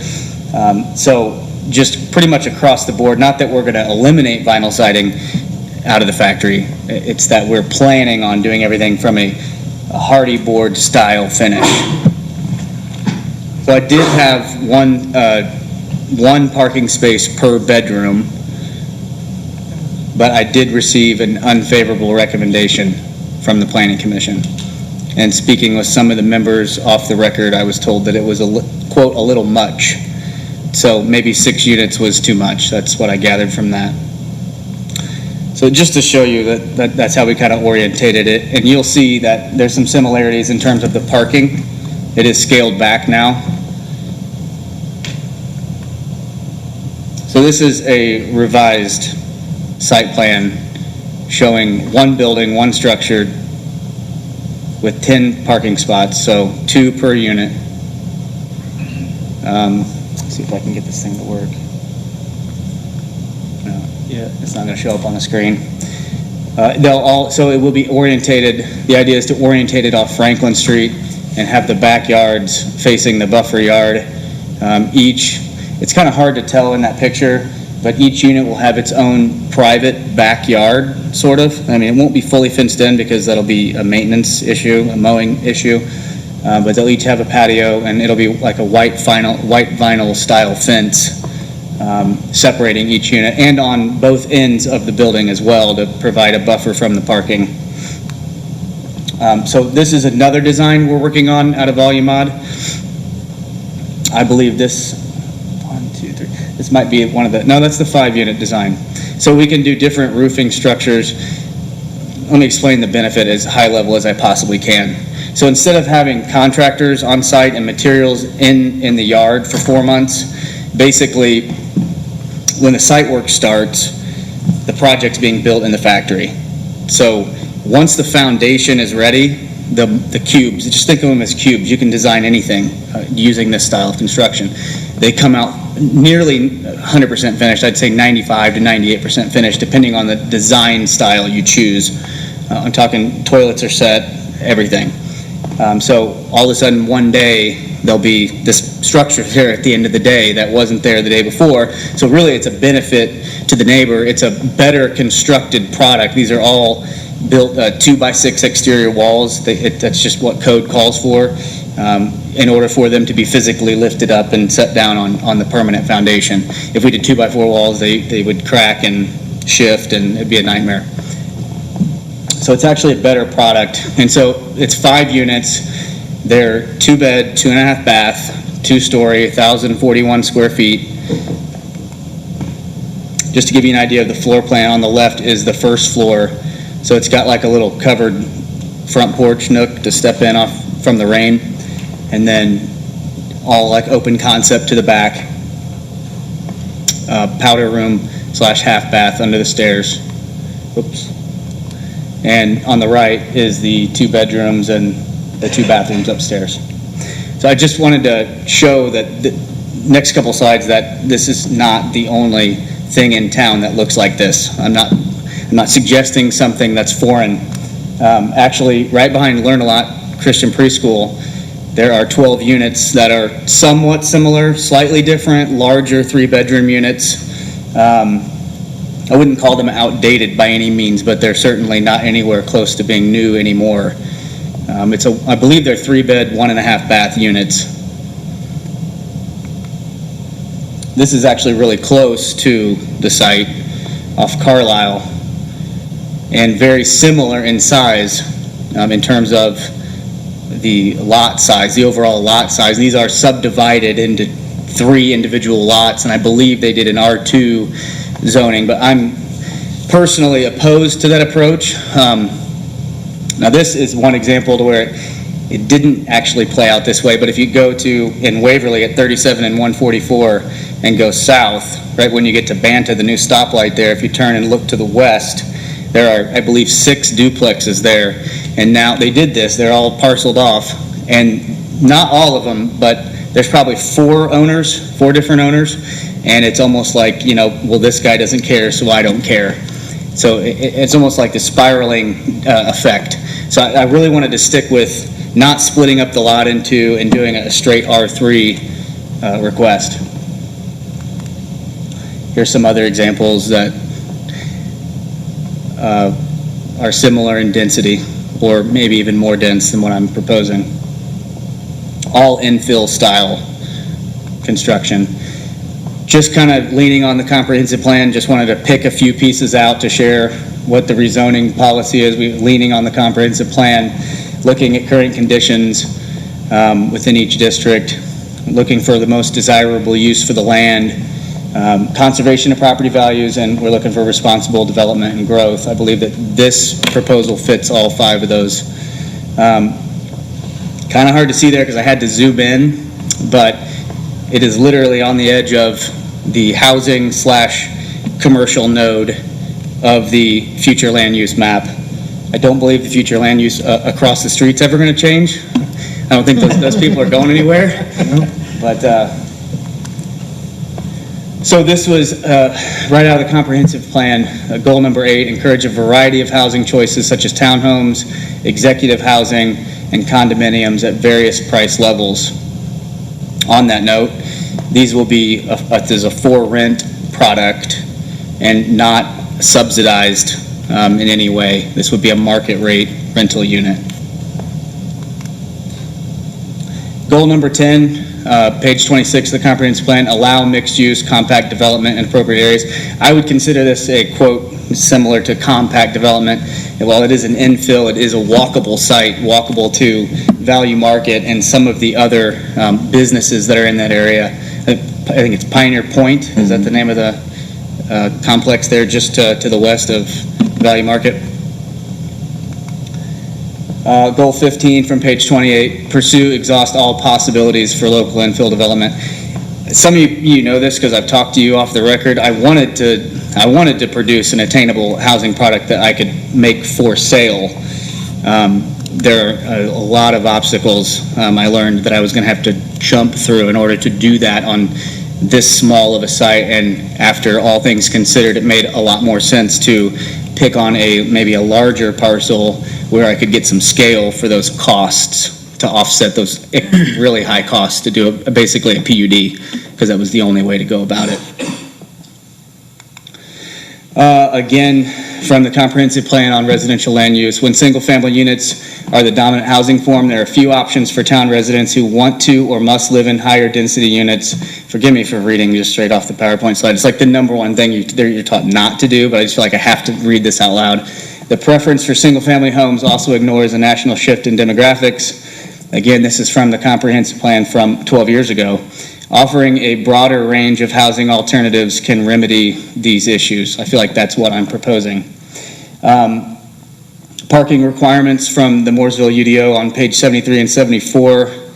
Residential uses R3 classification, I've highlighted it there. It's semi-vague. I feel like I could have done it. The powers that be could have done a better job of specifying which one exactly was R3, but I did highlight that. It's 2 parking spaces per multi-family dwelling unit, and in this case, it's 1 parking space per bedroom. So I feel like we meet that. There is one snafu I have to work through.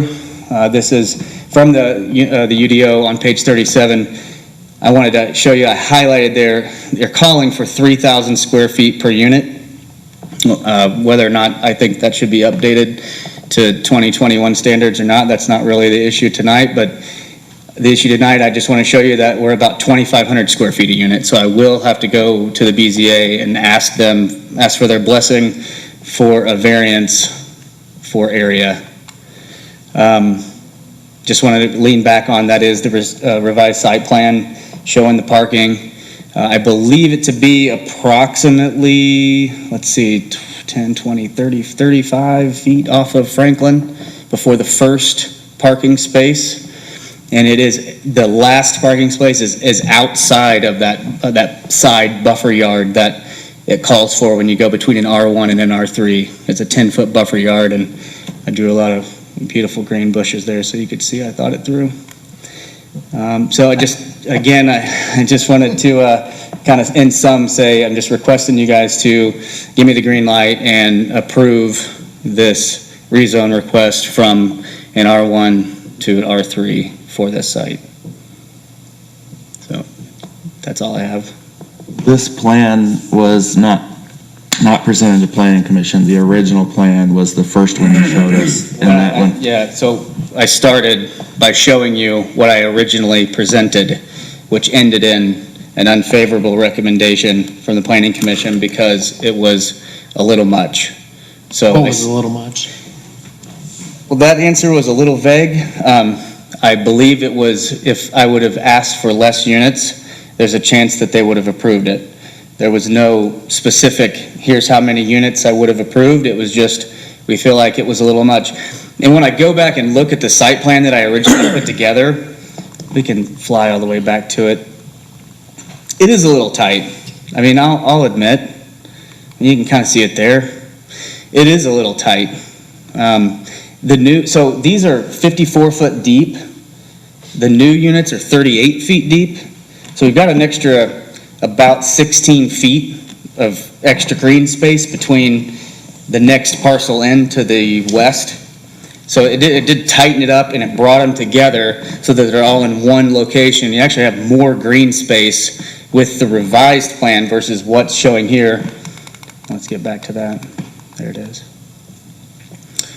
But the first one was single story, The first one was single story. 6 units, It was 6 units, yes. and you had 12 spaces. I had 1 space per bedroom, and there were a total of 10 bedrooms, I believe. No, that may be wrong. Let's go back to that.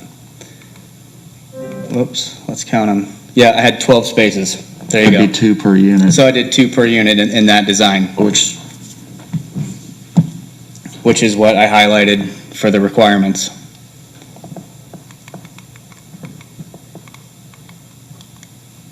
Oh, come on, hit me, guys. In that Plan 1, you were gonna put those up in a day also? It was the same style, so yes, it would have been built out of the Volumod factory, and whether or not it was, quote, a day, I'm not certain on that. It all depends. There's complexities in telling you exactly how many of these modules, these cubes that you can set. Again, it all depends on the design and the roof design associated with that. That might have been a 2-day scenario where one day was one of those units or one of those triplexes, the next day was the other one because it had the roof plan was complex. So I'm personally glad I got an unfavorable recommendation back in March, just because it made me rethink what really I think would be better for the site. And what I'm proposing, I believe, is to be better. There were no remonstrators at that meeting, correct? No, nobody showed up. I was last to present. It was probably almost 9 o'clock, and literally I was the only person, I think, in the room. And I'd asked off the record later if anyone had called in and said, hey, vote no for this because I don't like it, and no one said anything to me when I asked them if anyone did that. And also when I mailed out the packets to all the surrounding properties, I included color pictures. Actually, I ran into you you just happened to walk into the post office when I was mailing them out, and included my contact information and asked people to call me, and no one did. I don't know, what are our options tonight because the planning commission has not seen the new plan? So because the plan commission recommendation was an unfavorable recommendation, it's not going to impact that. So the underlying question is, are you going to rezone for R1 to an R3? The site plan itself, since this is technically a reduction, let me back up. Had it been a favorable recommendation, and there was a change to the plan and presentation, then at that point, I think you probably have to take it back to the plan commission if it was less restrictive. So if there was some change that would truly impact and move towards, a greater impact on that property. Since it was an unfavorable recommendation, it doesn't matter, what he did there with the new plan. It can't impact the unfavorable recommendation to a situation where it makes it a super unfavorable recommendation. So because their recommendation was unfavorable, you still have the choice of rezoning from R1 to R3, and it does not need to go back to the Plan Commission. Does that answer your question? For the rezone, but what about the eventual plan? He'll still have to go back and get the site plan approved, and then he already mentioned that he's going to have to get a variance from the BZA for the size of the lot. So there's still, this is the zoning of the property. Right. It's not the approval of the site plan itself. Is there anything to be concerned about the fact that it wasn't on the agenda that was advertised to the public in advance? No, because the public hearing is the Plan Commission. Okay. So you guys, last meeting, you went above and beyond by allowing people to speak on the zoning. The public hearing occurs at the Plan Commission, and you move forward from there. Okay. Are you going to allow for the public to speak on this since we did the last one, or? Oh, yeah, I mean, I'm gonna ask if there's comments, but I wanted to get those answers out. Okay. Also, my questions were, and obviously, you said you'll have to go back to the BZA for a variance on the size. You can fix that, not have to go back if you drop to 4 units rather than 5. You could do that, you could make that commitment now. And can we get the commitment made that it's not going to exceed or it's going to be similar to the plan that he's showing us now? Yeah, so, obviously, we don't have a rezoning ordinance in front of us, so what we would do is we would build that into the ordinance itself for consideration of passage.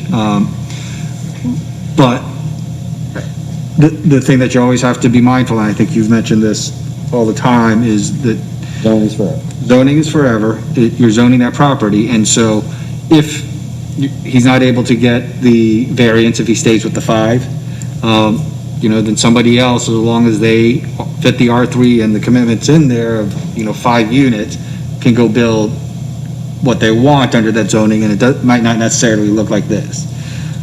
They still have to get the site plan approved, still have to get a variance if it's a 5 or whatever, but the zoning runs with the land until somebody else comes back to rezone it again, so. I know you guys get tired of hearing it when I say that, zoning's forever. And his commitments to us, if we put them in there, we just rezoned one, or just changed the zoning when commitments were made on one, and we felt like the new commitments were as good or were more than acceptable. So, that they can always come back, but we can put the restrictions in there. I don't know if 5 is a bit much. I don't know if 6 was a bit much, is 5 much and 4 better. I don't know. And you and I have had that conversation. That comes down to dollars, I think, at that point in time. Well, and not just dollars, but honestly, personal opinion, I sketched it out in terms of what 4 units looks like versus 5. I really believe that 5 units, my personal opinion, looks better. Okay. And Dave, am I wrong? I thought on the parking, we were at 2 parking spaces for the first bedroom and 1 addition for each additional. Or am I wrong on that? I don't have the ordinance in front of me. I do. I've got it here, David.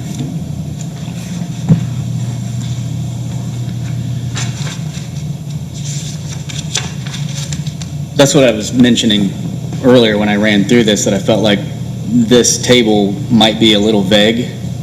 That I feel like where that bullet point is, you could clearly state R1 or R2 or R1/R2, and I don't want to make any assumptions, but I'm assuming that bottom one, since I am asking for R3, that is a multifamily classification. The way I read that is 2 parking spaces per unit.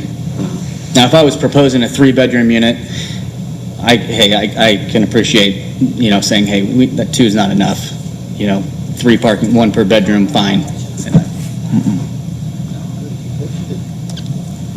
It's R3. The way I read it, he fits. Do you want to see this? I got one. Oh. This is where he is.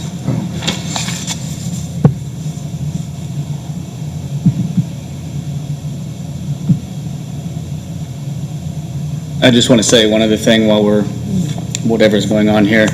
I've been flying under the radar for probably 12 years. My wife and I are both realtors in Morgan County. We live in Waverly. We both graduated from Mooresville High School. Most of all of our business has been in Morgan County. Our primary business model has been buying awful houses and fixing them up and providing homeownership opportunities for the people of Mooresville. And while that market is becoming less and less available, we're trying to move into new things. And as opposed to make a big splash with something huge, I wanted to do something small so that people could publicly get to know me. And I could, prove, you can go and look at all the houses that we've done, but, until you do something new, you get, I just don't want to get my goal is to make a good first impression here. And, I feel like I've thought this through for months now. And this is what I believe to be a good first impression. So I'm open to your guys' interpretation and opinions. Jeffrey? I mean, I like both, phase one or two, whatever you're calling it. I like both designs. I mean, again, it boils down to an opinion. I've talked to a couple plan commissioners and, it boils down to an opinion, and I think they both look good, so. When I had to get my checklist signed off for the planning commission, I popped in over here at the town building, talked to, I believe, the fire chief or someone. You might not have been there when I came by. It was somebody else. They were sitting at the big desk. I just read it. I just read it. I got my sheet, you can see signed off. His comment was, even on the first one, that, I don't want to quote him, but it was something along the lines of, a new housing stock down in that area will really bring a positive change. Definitely looks better than what's there. Well, I think the natural way the lot sets it apart from the rest of the neighborhood on that street. And it's kind of in a mixed use area with the print shop and Exactly. across from the O'Neill Tax cemetery. Service. Yeah. Yep.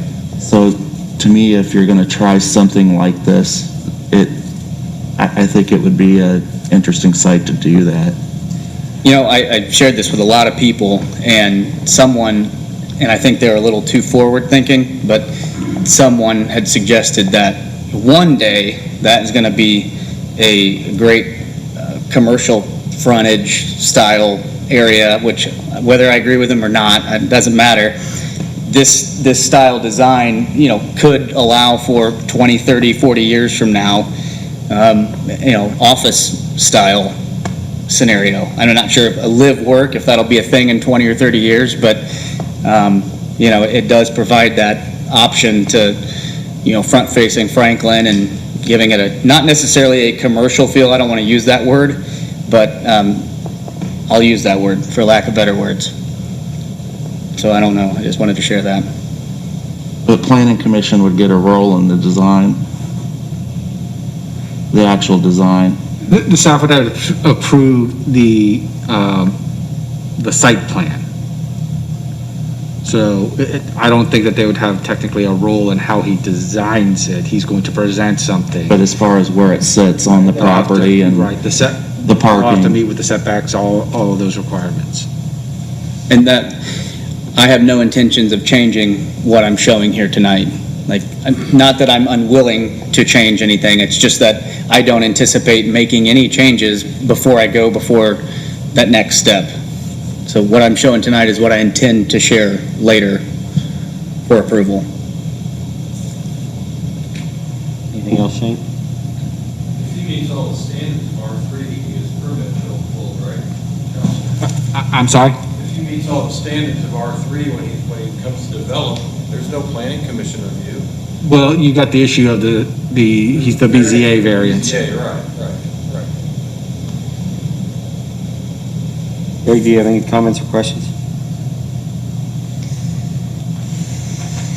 I think it's an interesting design, and it's definitely much needed, what you're proposing. Justin? Really have nothing. Yeah, I want to commend the presentation. I think it was very well put together. Yes. Then before us tonight is to either accept or deny the recommendation of the planning commission. This shouldn't be hard. That the public. I was getting ready to say, yeah. I wanted to, Is there anyone from the public that would like to speak either for or against this? Not you. No, you can't. I think you called me the day after the planning commission meeting. I did. I do want to point one thing out for you. We actually talked to Matt and said, we'd love to have your business building these homes here. And he searched, he needed a facility. Eastside Indy had a facility that was large enough for them for this project, for the factory where they could do their primary construction. It's not that he didn't think about it, it's we didn't have the capacity for it. So we'd like to see you welcome this type of housing in that infill site because, again, one of our own doing something that brings the unusual to us and makes it look normal. We had as a compliment. I told Matt that we had an opportunity before with TOA in Oklahoma City, they build these types of homes. You give them a flat surface and they'll put you a home on it. And they talked about, years ago, talking about doing that here in Mooresville, in their facility. And I think this is a great opportunity for Matt. So, Shane, were you going to make a motion? I'm willing to do that. First, I want to thank you for investing in Mooresville. People, I think we need to do a little better job of thanking people who want to invest here instead of treating them so poorly. And in a previous meeting, I apologized to you for your experience at Planning Commission with one member in particular who's no longer there, that I thought you were very, very mistreated after giving such a good presentation. And so I wanted to personally apologize to you for that. That has no bearing on my decision tonight, but I just think you're owed an apology for the way you were treated. And I want to thank you for looking at Mooresville, and that goes for anybody that wants to invest in our town. I think it's important we start, even if their projects don't get done, that we at least thank them for wanting to invest.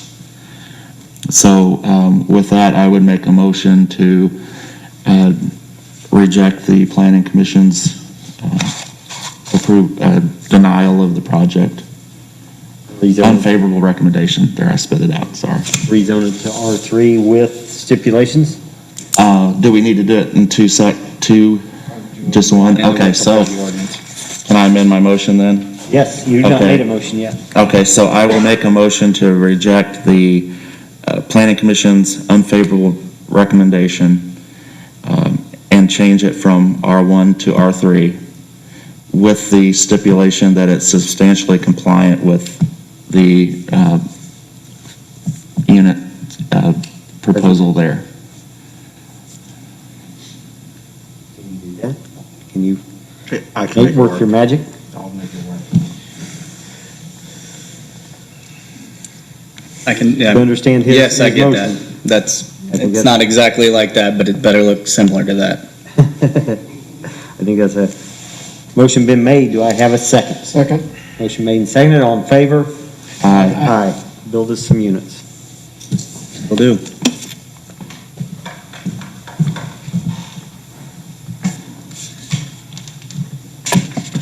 You want that other laptop?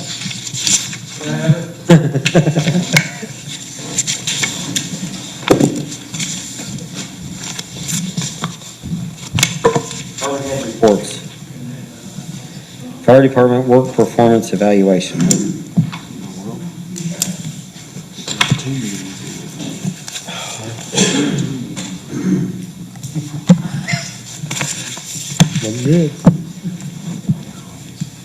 So just before I get started, the sealed bids were advertised, I believe, Saturday, is that right, Diana? For the vehicles, so they were already out, and then we have to do it again, I think it's around the 14th of this month. Close will be around June the 30th for that. So that after basically going through a couple of policies in our books and then talking with legal counsel and stuff like that, since I'm kind of new and learning everything as I go, our policies were kind of old, and we worked with Jewel and Kate and Beth. They're basically kind of updating that policy, and I'll use myself as an example. So the old policy for the work performance evaluation, this is a national standard across this states that fire departments do, and basically when a person is injured, i.e. like me, they go through this 7 steps to make sure that they can pass and function and perform the job tasks that need to be done. Chief Metzger had implemented this back in 2017. Why it kind of got stopped, we don't know. I have my opinions, but I don't know for sure since I can't talk to him now. So with that being said, I kind of looked at that policy to reinstate, and using myself as an example, I had to send myself off to get evaluated by a doctor, where this policy actually allows me to use their doctor and say, yes, they're cleared and fit to come back to duty. We can send them here and basically do the 7 tasks in a certain amount of time and then get cleared using their doctor's guidance and saying, yes, they're able to do the task as long as they can do these 7 steps. With that being said, I looked back and forth with legal, tweaked it. The old policy, as you saw, was basically wrote by a doctor, so it kept referring back to the doctor, refer back to the doctor, refer back to the doctor. Well, yeah, they wanted to refer back to the doctor because they wanted that $500 bill every time they seen a doctor. So we kind of tweaked a little bit and made it more user-friendly and more defined of what that person's going to do for testing purposes and what happens. So with that being said, this is the reason why you guys are seeing it now, because we're changing one policy and kind of updating it to a new policy, and hopefully within the next couple of months we'll have our whole SOPs and Gs updated and back in front of you guys for your approvals.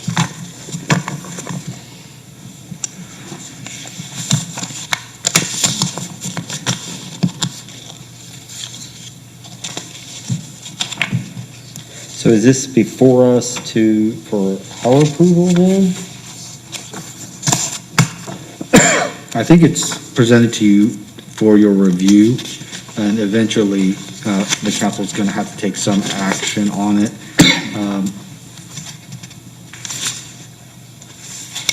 At the time, I mean, this is, I think you were probably working with Beth and Caitlin.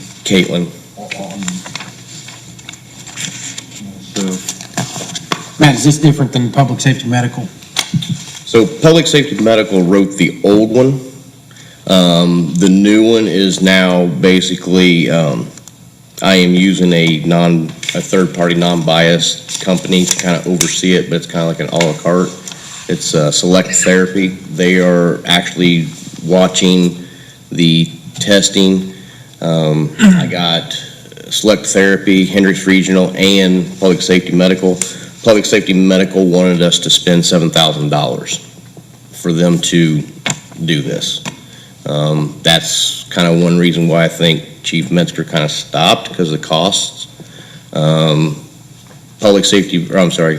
Select Therapy Group was $1,500, I believe. I don't have the contract in front of me, I'm sorry. It was like $1,200 for testing and then basically pay as we go, as we need them.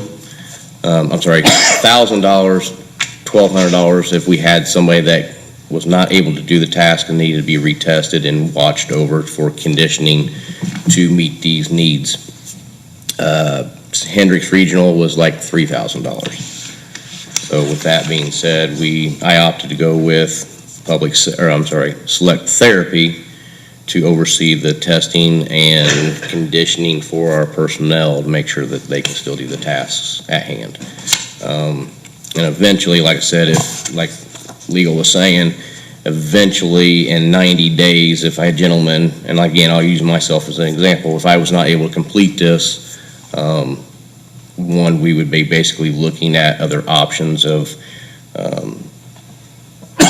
looking at that option of, well, okay, they're not able to do the tasks, so what are our options here? Do the top tasks, at hand.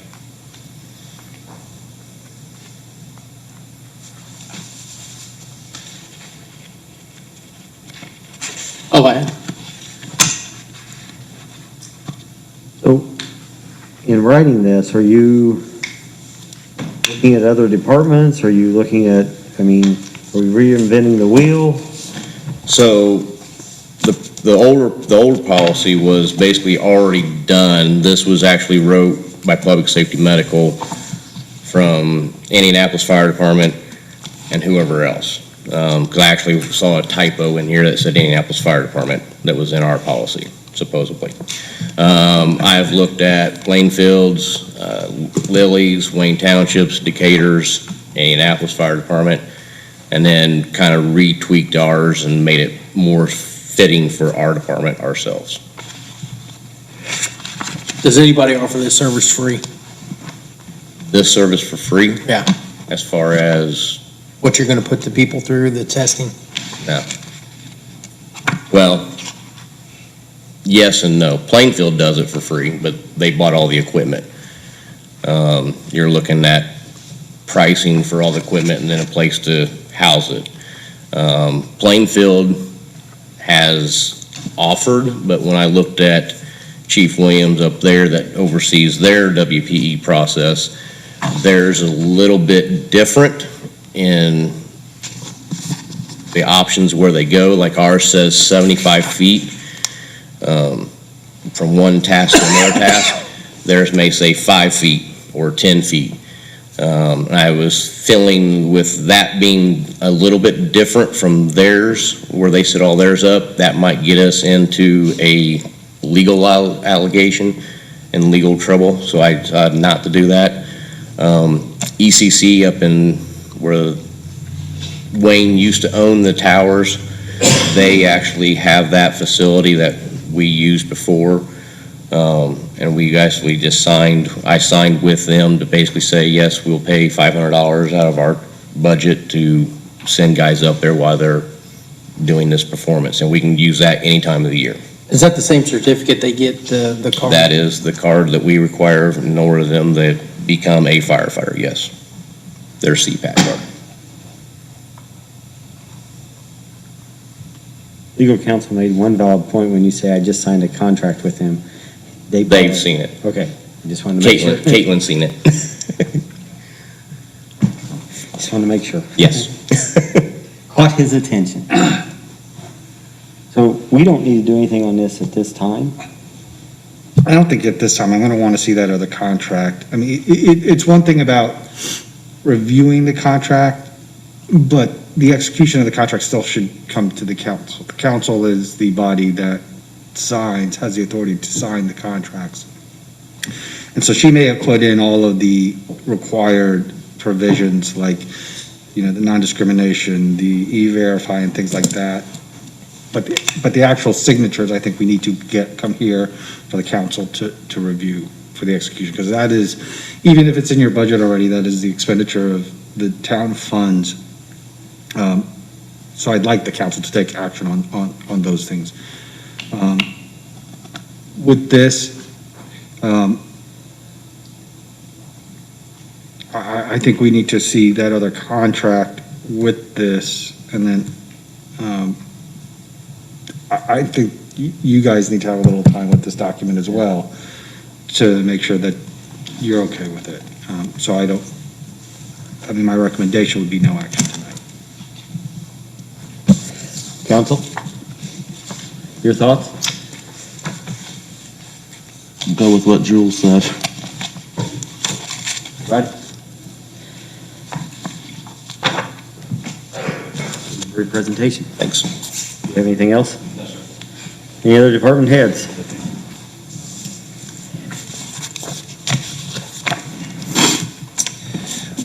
So earlier this year, there was talk of the MPO, why we're paying the MPO and what do they do for us.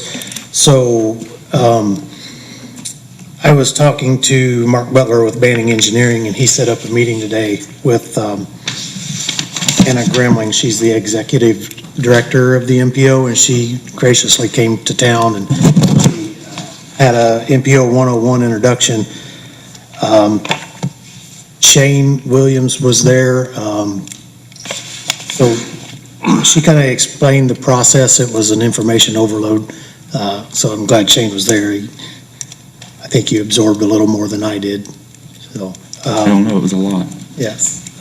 So we're going to start moving forward with going to the MPO meeting. Shane will be on the policy committee, and I will be on the technical committee. I think that's right. Chime in if I That's correct. mess this up. You're right.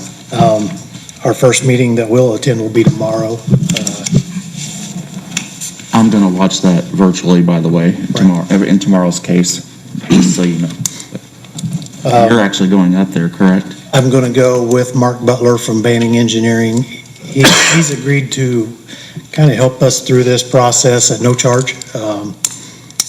they would like to, if we get projects, they would like to be considered for design possibly. But the MPO, the town's been a member of the MPO for several years. They plan and distribute federal and state transportation funds for roads, trails, and sidewalks. They distribute approximately $50 million annually. It's pretty competitive to get that money. So when we put our projects together, it's going to be key to have the guys with Banning helping us out through that. And we have to be an active participant. So we'll start going to the meetings and see if we can get some things done in town that just seem to be out of our reach financially. Did you or Shane negotiate that for free? Which one of you? What's that now? Did you or Dave negotiate the for free from Banning? Well, I explained that we have to go through, Honestly.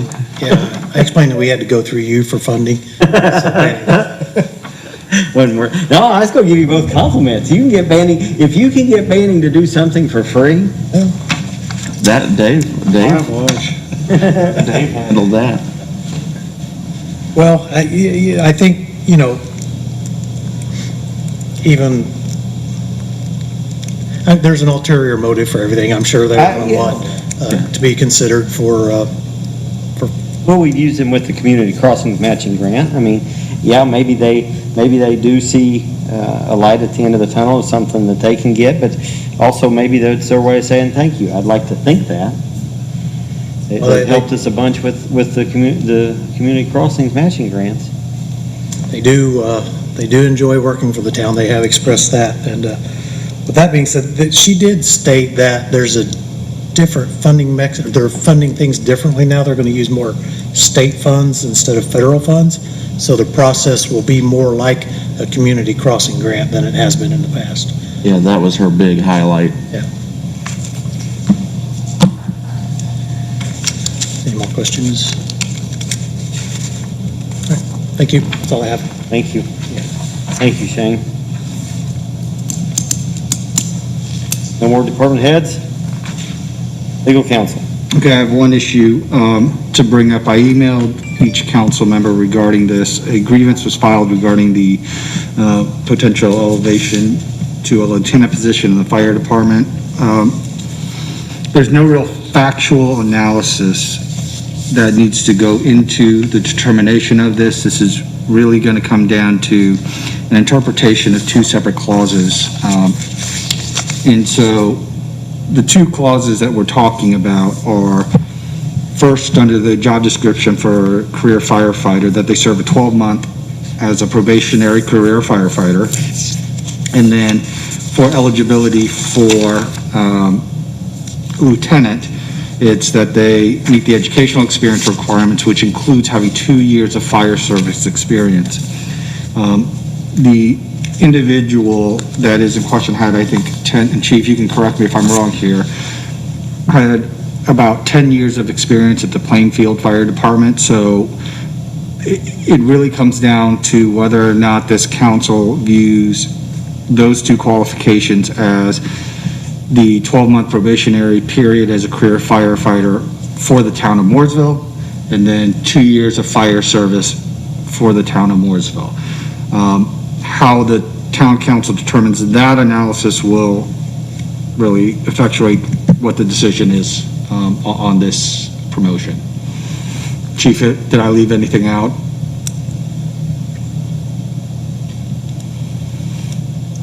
So that's up to consideration. The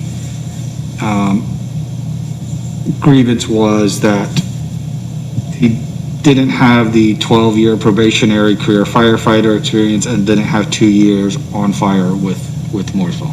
You mean 12-month? Oh, 12-month, yeah, sorry. So 12-month probationary with the grievances with us. So the grievance is that he doesn't have the 12-month probationary with Mooresville and that he doesn't have the 2-year fire service. Yeah.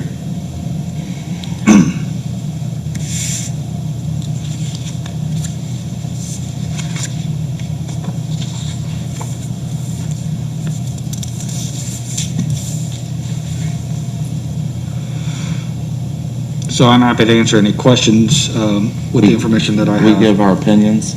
What's that? We give our opinions right now, but here's the thing, what have we done in the past? So has this ever come up? I've been here a year and 5 months, so do you remember any In a situation? year and 5 months, I don't know that it has come up. I think we, in the past, I don't know that anyone's ever questioned the chief quite like that. Yeah.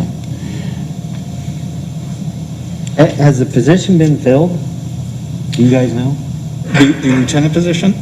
So right now, they're complaining about just the fact that someone was allowed to apply? My understanding is after we did the process, they was not happy with the results. That gentleman in question is coming from Plainfield and applied and I'll say something here. tested higher. So how long has that guy worked for Mooresville? Year and a half as part-time, and then he did a lateral transfer from Plainfield to here when we just did our process back in November with getting conditional offer of employment. I can't cite specific examples, but I mean, I can recall, obviously, we're leaning more now towards laterals than we ever have before, and we've always recognized previous experience, whether it be on the police department, fire department, or whatever, when it comes to promotions, those years of service are recognized as, been a firefighter for 3 years. He's met those requirements because it doesn't specify a Mooresville firefighter. He does have, 10 years plus in the fire service. So we've always recognized that. What about the probationary part? I mean, he would have been a probationary firefighter at Plainfield at some point, 9 years ago. Is that part of state law, No, I think. Jewel? The probationary period? Because in essence, he's a new fire chief. Is he on probation for a year, 12 months? Oh, man. No, so it's not, I don't believe, I'm going to caveat that, I don't believe that it is state law that says that you need a 12-month probationary period for a firefighter. I think there's a probationary period that you can put in, but I think at every department, you have a probationary period. And I thought it was part of the 77 that states that. Now, I could be wrong, but It may be, is it the 77 fund that says you have to have the 12-month probation? Okay. So, I can't cite it, but I believe that's the Did you case. go through a probationary period when you lateraled? I did. They make their own rules. I went through 2 years. Okay. So, but I think state law is 1 year, and that was one of the It's harder to be a policeman. arguments up It's there. harder to be a policeman than it is a fireman, isn't it? Ouch. Sometimes. So I think it's 12 months, and again, don't quote me, but if we can look at that. so if it's part of the 77 fund language, and that's going to be qualifications to serve as a firefighter just generally so that you can qualify for the 77 fund, which then offers all the pension benefits throughout both your employment and then when you retire, if there's a disability, things of that nature. So I mean, I can look to see if there's that tied in, but at the end of the day, it's a question of, are you reading these two descriptions to be the probationary and the years of service with Mooresville, or is it probationary years of service as a firefighter? Does it specifically say with Mooresville? It does not. Anywhere? So it says, serve 12 months as a probationer career firefighter for the career fighter position. And then for the lieutenant position, it says, based on their employment category with this department and have 2 years of fire service experience. Based on their category?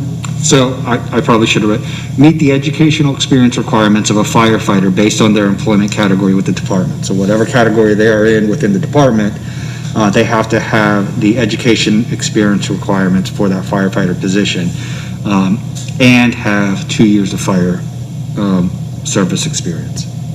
So it's two separate prongs there. They have to have the educational requirements to hold the position, and then secondarily, they have to have 2 years of fire service experience.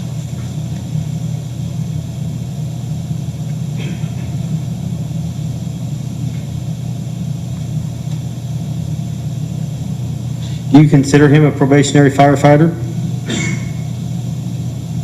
But I would consider him a probationary firefighter just due to the fact that he's here new for us. He'd be either a new lieutenant, a probation, or firefighter, or whoever. I felt like Jeff said, or Councilman Cook said, I figured I was on probationary period.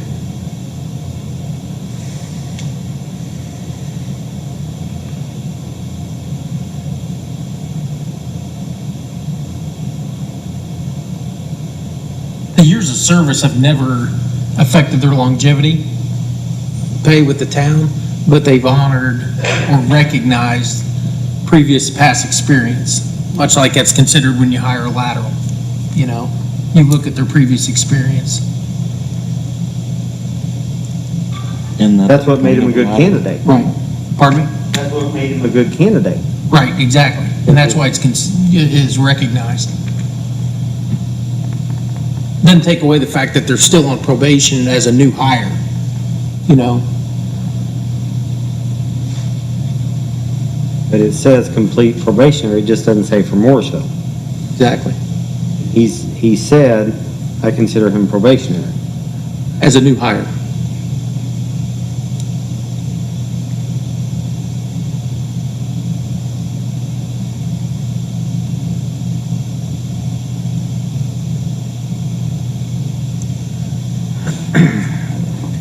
What, do you know what happens if, right now, if, you know, what we've always concerned ourselves with, since a previous administration, we had someone at the end of the probationary period, they didn't feel like they were that they were going to be a good career firefighter, and they dismissed them within that probationary period. It was pretty easy to do. Because they said, you're not cutting the mustard here. We're going to part ways. Do you consider that sometime within if you hired him in November, within the next 5 months, that you could sever ties with this employee and say, I'm getting rid of you because you've not satisfactorily completed your probationary period with us?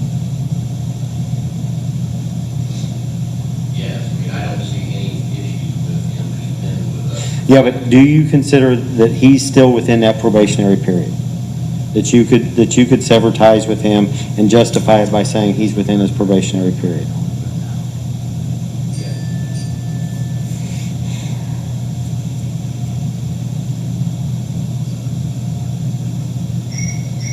Age of probation.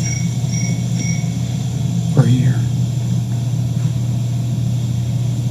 Jeff, you know how this works probably better than any of us. Just within that public. It's always been my understanding when you get hired, from your date of hire, you're on probation for 12 months. 1 year from your date of hire. Again, I think other places have been more strict or tried to say that to where you're on probation upon your completion and graduation of the academy. That's not the case. The state law says date of hire. So. How do you interpret that with has served 12 months? The way I interpret that is he's got 10 years service, so he's got the minimum requirements to be considered for a promotion process of 2 years. He's got 10 years of service.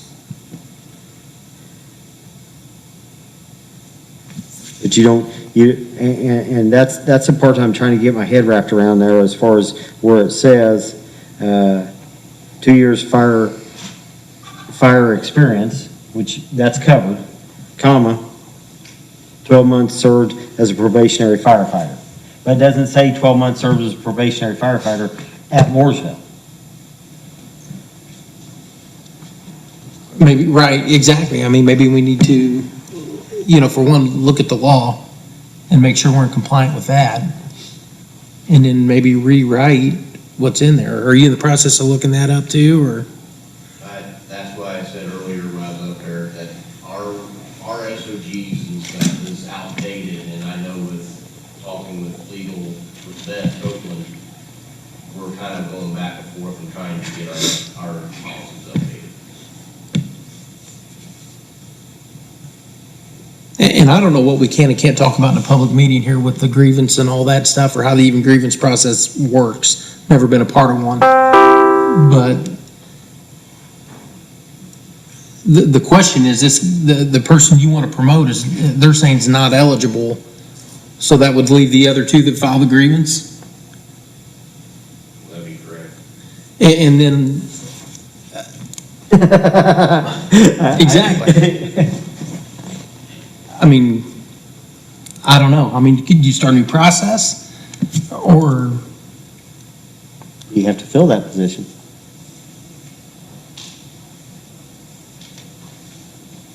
I think there needs to be set standards on testing and things like that.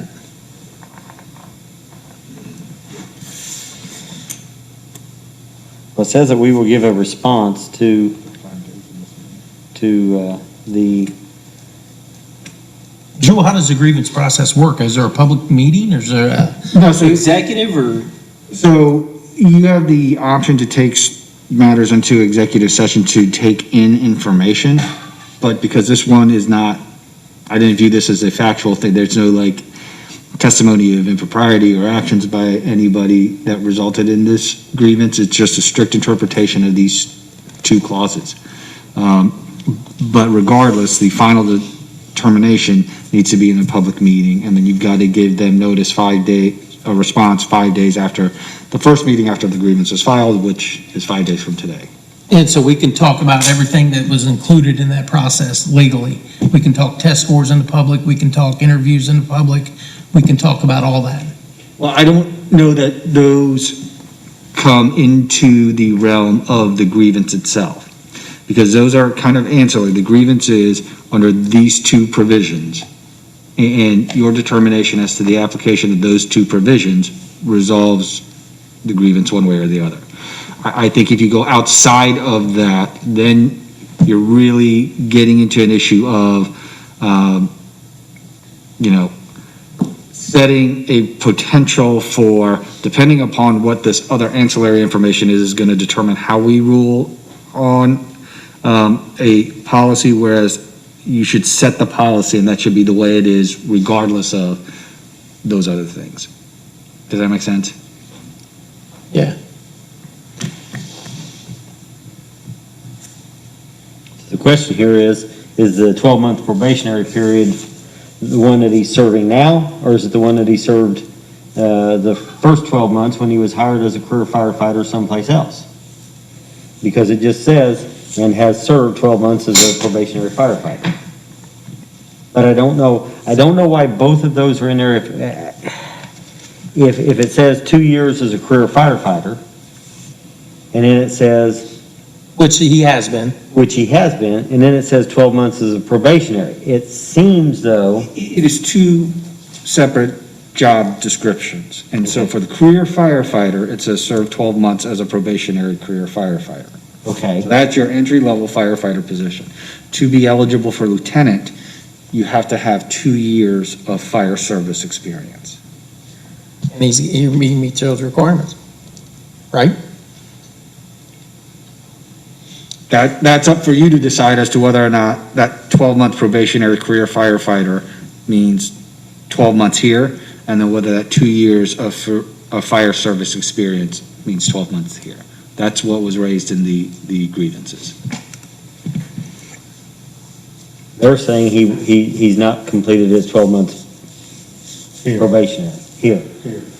It doesn't say here, it just says 12 months to be a career firefighter here. Correct. So in order to qualify as a career firefighter in the town of Mooresville, you have to have the high school diploma or general education degree, maintain a valid Indiana driver's license, serve 12 months as a probationary career firefighter, hold and maintain the state second-class firefighter certification, obtain, maintain class 1 driver operator, and obtain and maintain the state Indiana first-class firefighter 2 certificate by the end of the second year of an employment. So in other words, by that definition, he is not a career firefighter here yet. if that number 3 triggers in the town for the town of Mooresville. I mean, that's why that's the determination that I put in front of you. Because my guess is he's already has his first class or firefighter 2 certification. He probably came over with all of this stuff.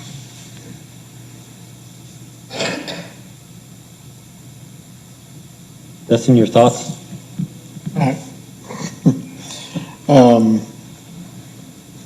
I don't believe it specifies in the town of Mooresville. I mean, you're a firefighter, you're a firefighter. I don't care if you're in Paoli, I don't care if you're in Fort Wayne, I don't care if you're in Mooresville. You're a firefighter. And with somebody with 10 years, he's already been through his probationary period. I say welcome aboard. That's just my opinion. Greg?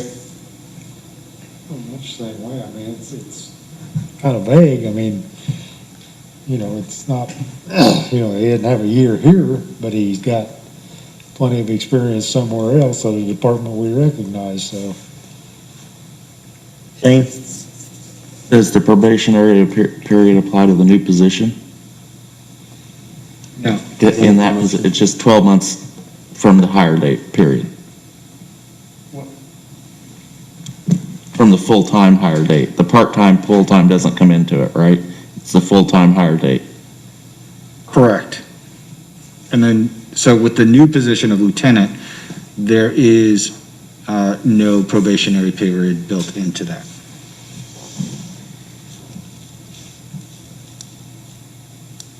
To me, if it leaves out the words Mooresville, it's probably done intentionally, don't you think?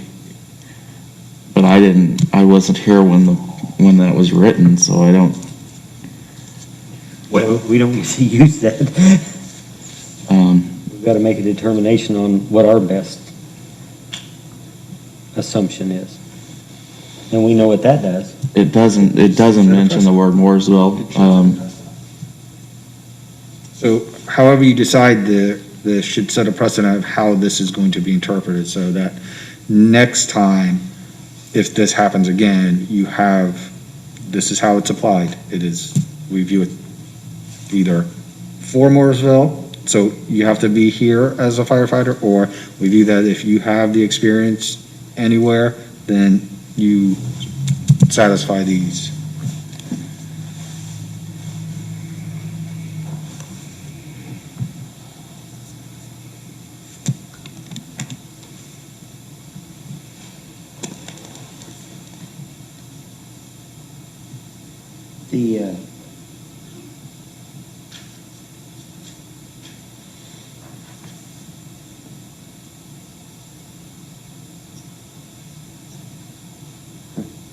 The 2 years, the lieutenant is the first grade up from a firefighter, right? That's the first promotion. The 2 years experience keeps someone from saying, hey, I want to be a fireman, getting hired and saying, I want to be the lieutenant. So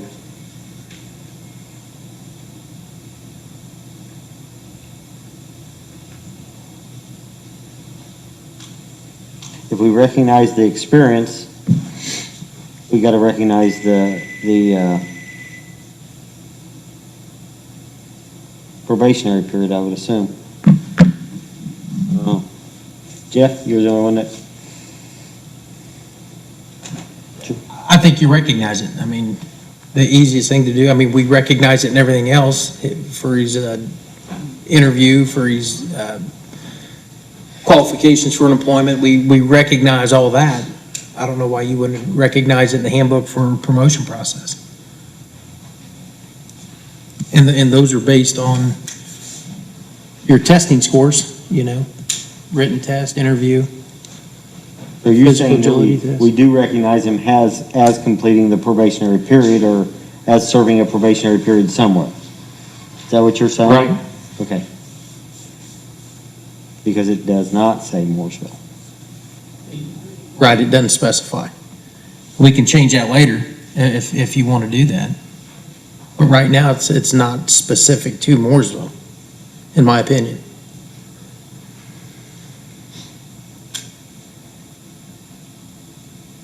You're the liaison for the department.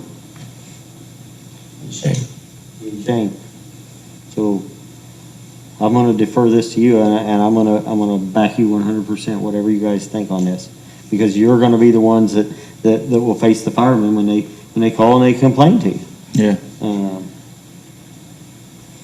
Shane may listen, Jeff won't be very compassionate, will you, Jeff? Sometimes. Sometimes. I think you recognize it and then amend it to reflect that going forward as well. Clean it up a little bit, maybe.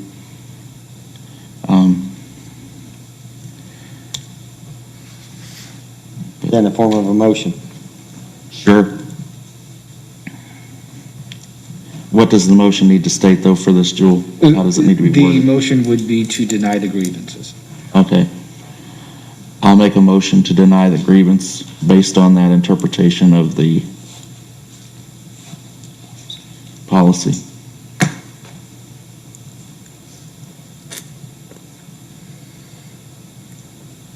Motion been made, do I have a second? Second. Motion been made and seconded, all in favor?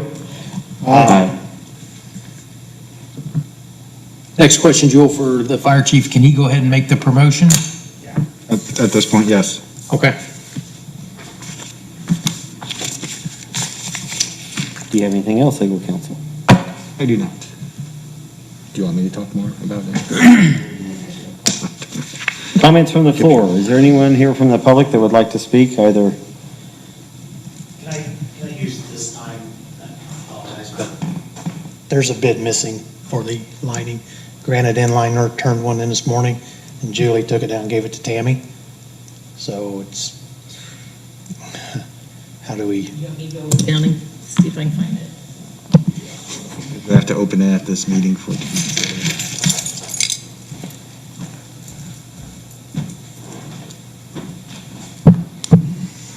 Apparently they're watching. The contractors are wondering, where's my bid? So.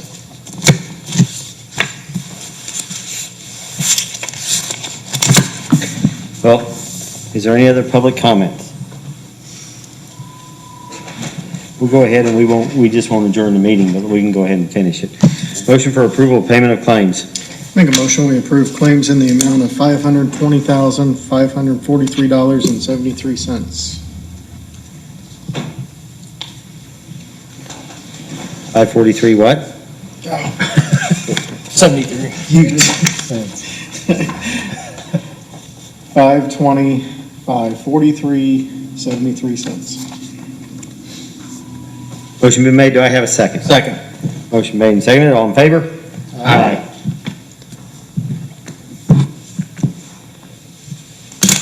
I have no comments. Do what? I have no comments. Jane? I have as a part of my campaign promise to donate my salary back to the town, I have 2 paintings to donate to the government center from a local artist. Mooresville has a strong history of local art, and I've invited Mark Burkett to be here, the artist himself, and then I've also invited the superintendent of the school systems to be here to receive the painting, and Dave Moore is going to receive it on behalf of the town. The reason I invited the superintendent of the schools is because the paintings are of landmarks that belong to the school. So I'll read a short bio from Mark. Mark Burkett is a painter and printmaker residing in Mooresville. He's at Colorworks on Main Street here. He usually paints in plein air, which means open air, am I correct? And uses his oil paintings as a source material for his wood block prints. His work is in the collections of Indiana State Museum, Sheldon Swope Art Museum, Cleveland Clinic, and the Rose-Hulman Institute of Technology.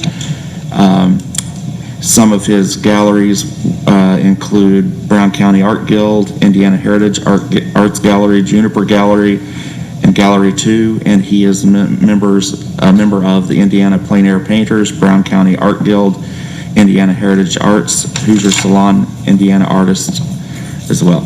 So Mark, would you want to come up to the stage? And then Mr. Taylor and Dave? Do you want me to present these now before we do the last bid? Yeah, you've already started. Let's go ahead and finish this. Okay.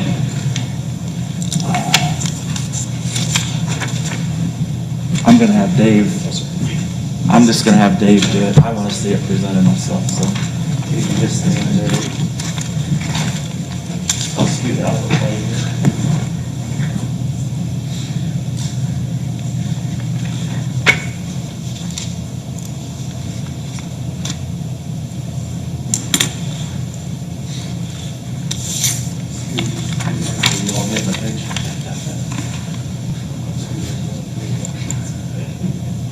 So Mark, would you mind saying what these are in the title? He's a jolly good fellow. This is He's a jolly good the old fellow. gymnasium at the newbie school. And I painted this several years ago. I think it was in November, probably October, November. This is the backside of the arch. It says, enter to grow in wisdom, but for some reason I painted the backside so you don't see the words, but if you're familiar with the area, you know where that is. You're coming out of the school. Coming out of the school, yes. And you don't normally see that painted, you normally see the other side painted, so I thought that was really neat. And both of these were painted on location. I stood there and did the paintings while I was looking at the scenes. Well, thank you very much. And Mark did help foot part of the cost of these paintings, and so want to thank him for that as well. My pleasure. So your art will be here in the Government Center for all time. That's good. All right, thank you very much.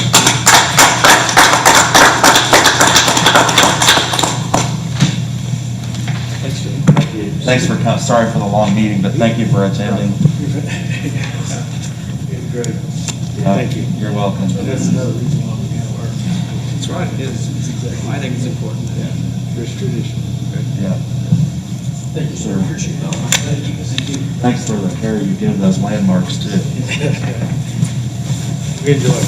Oh, they're some of my favorites.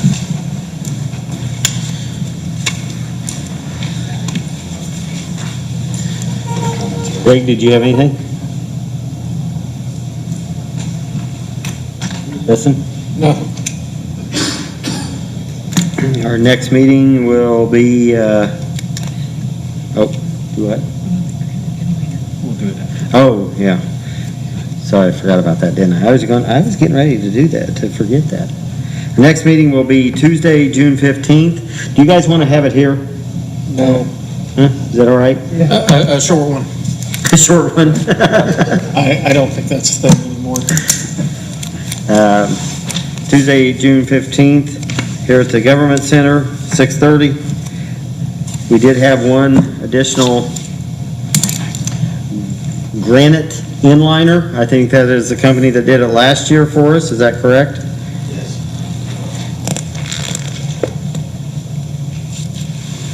Granite inliner's total bid was $179,000 even.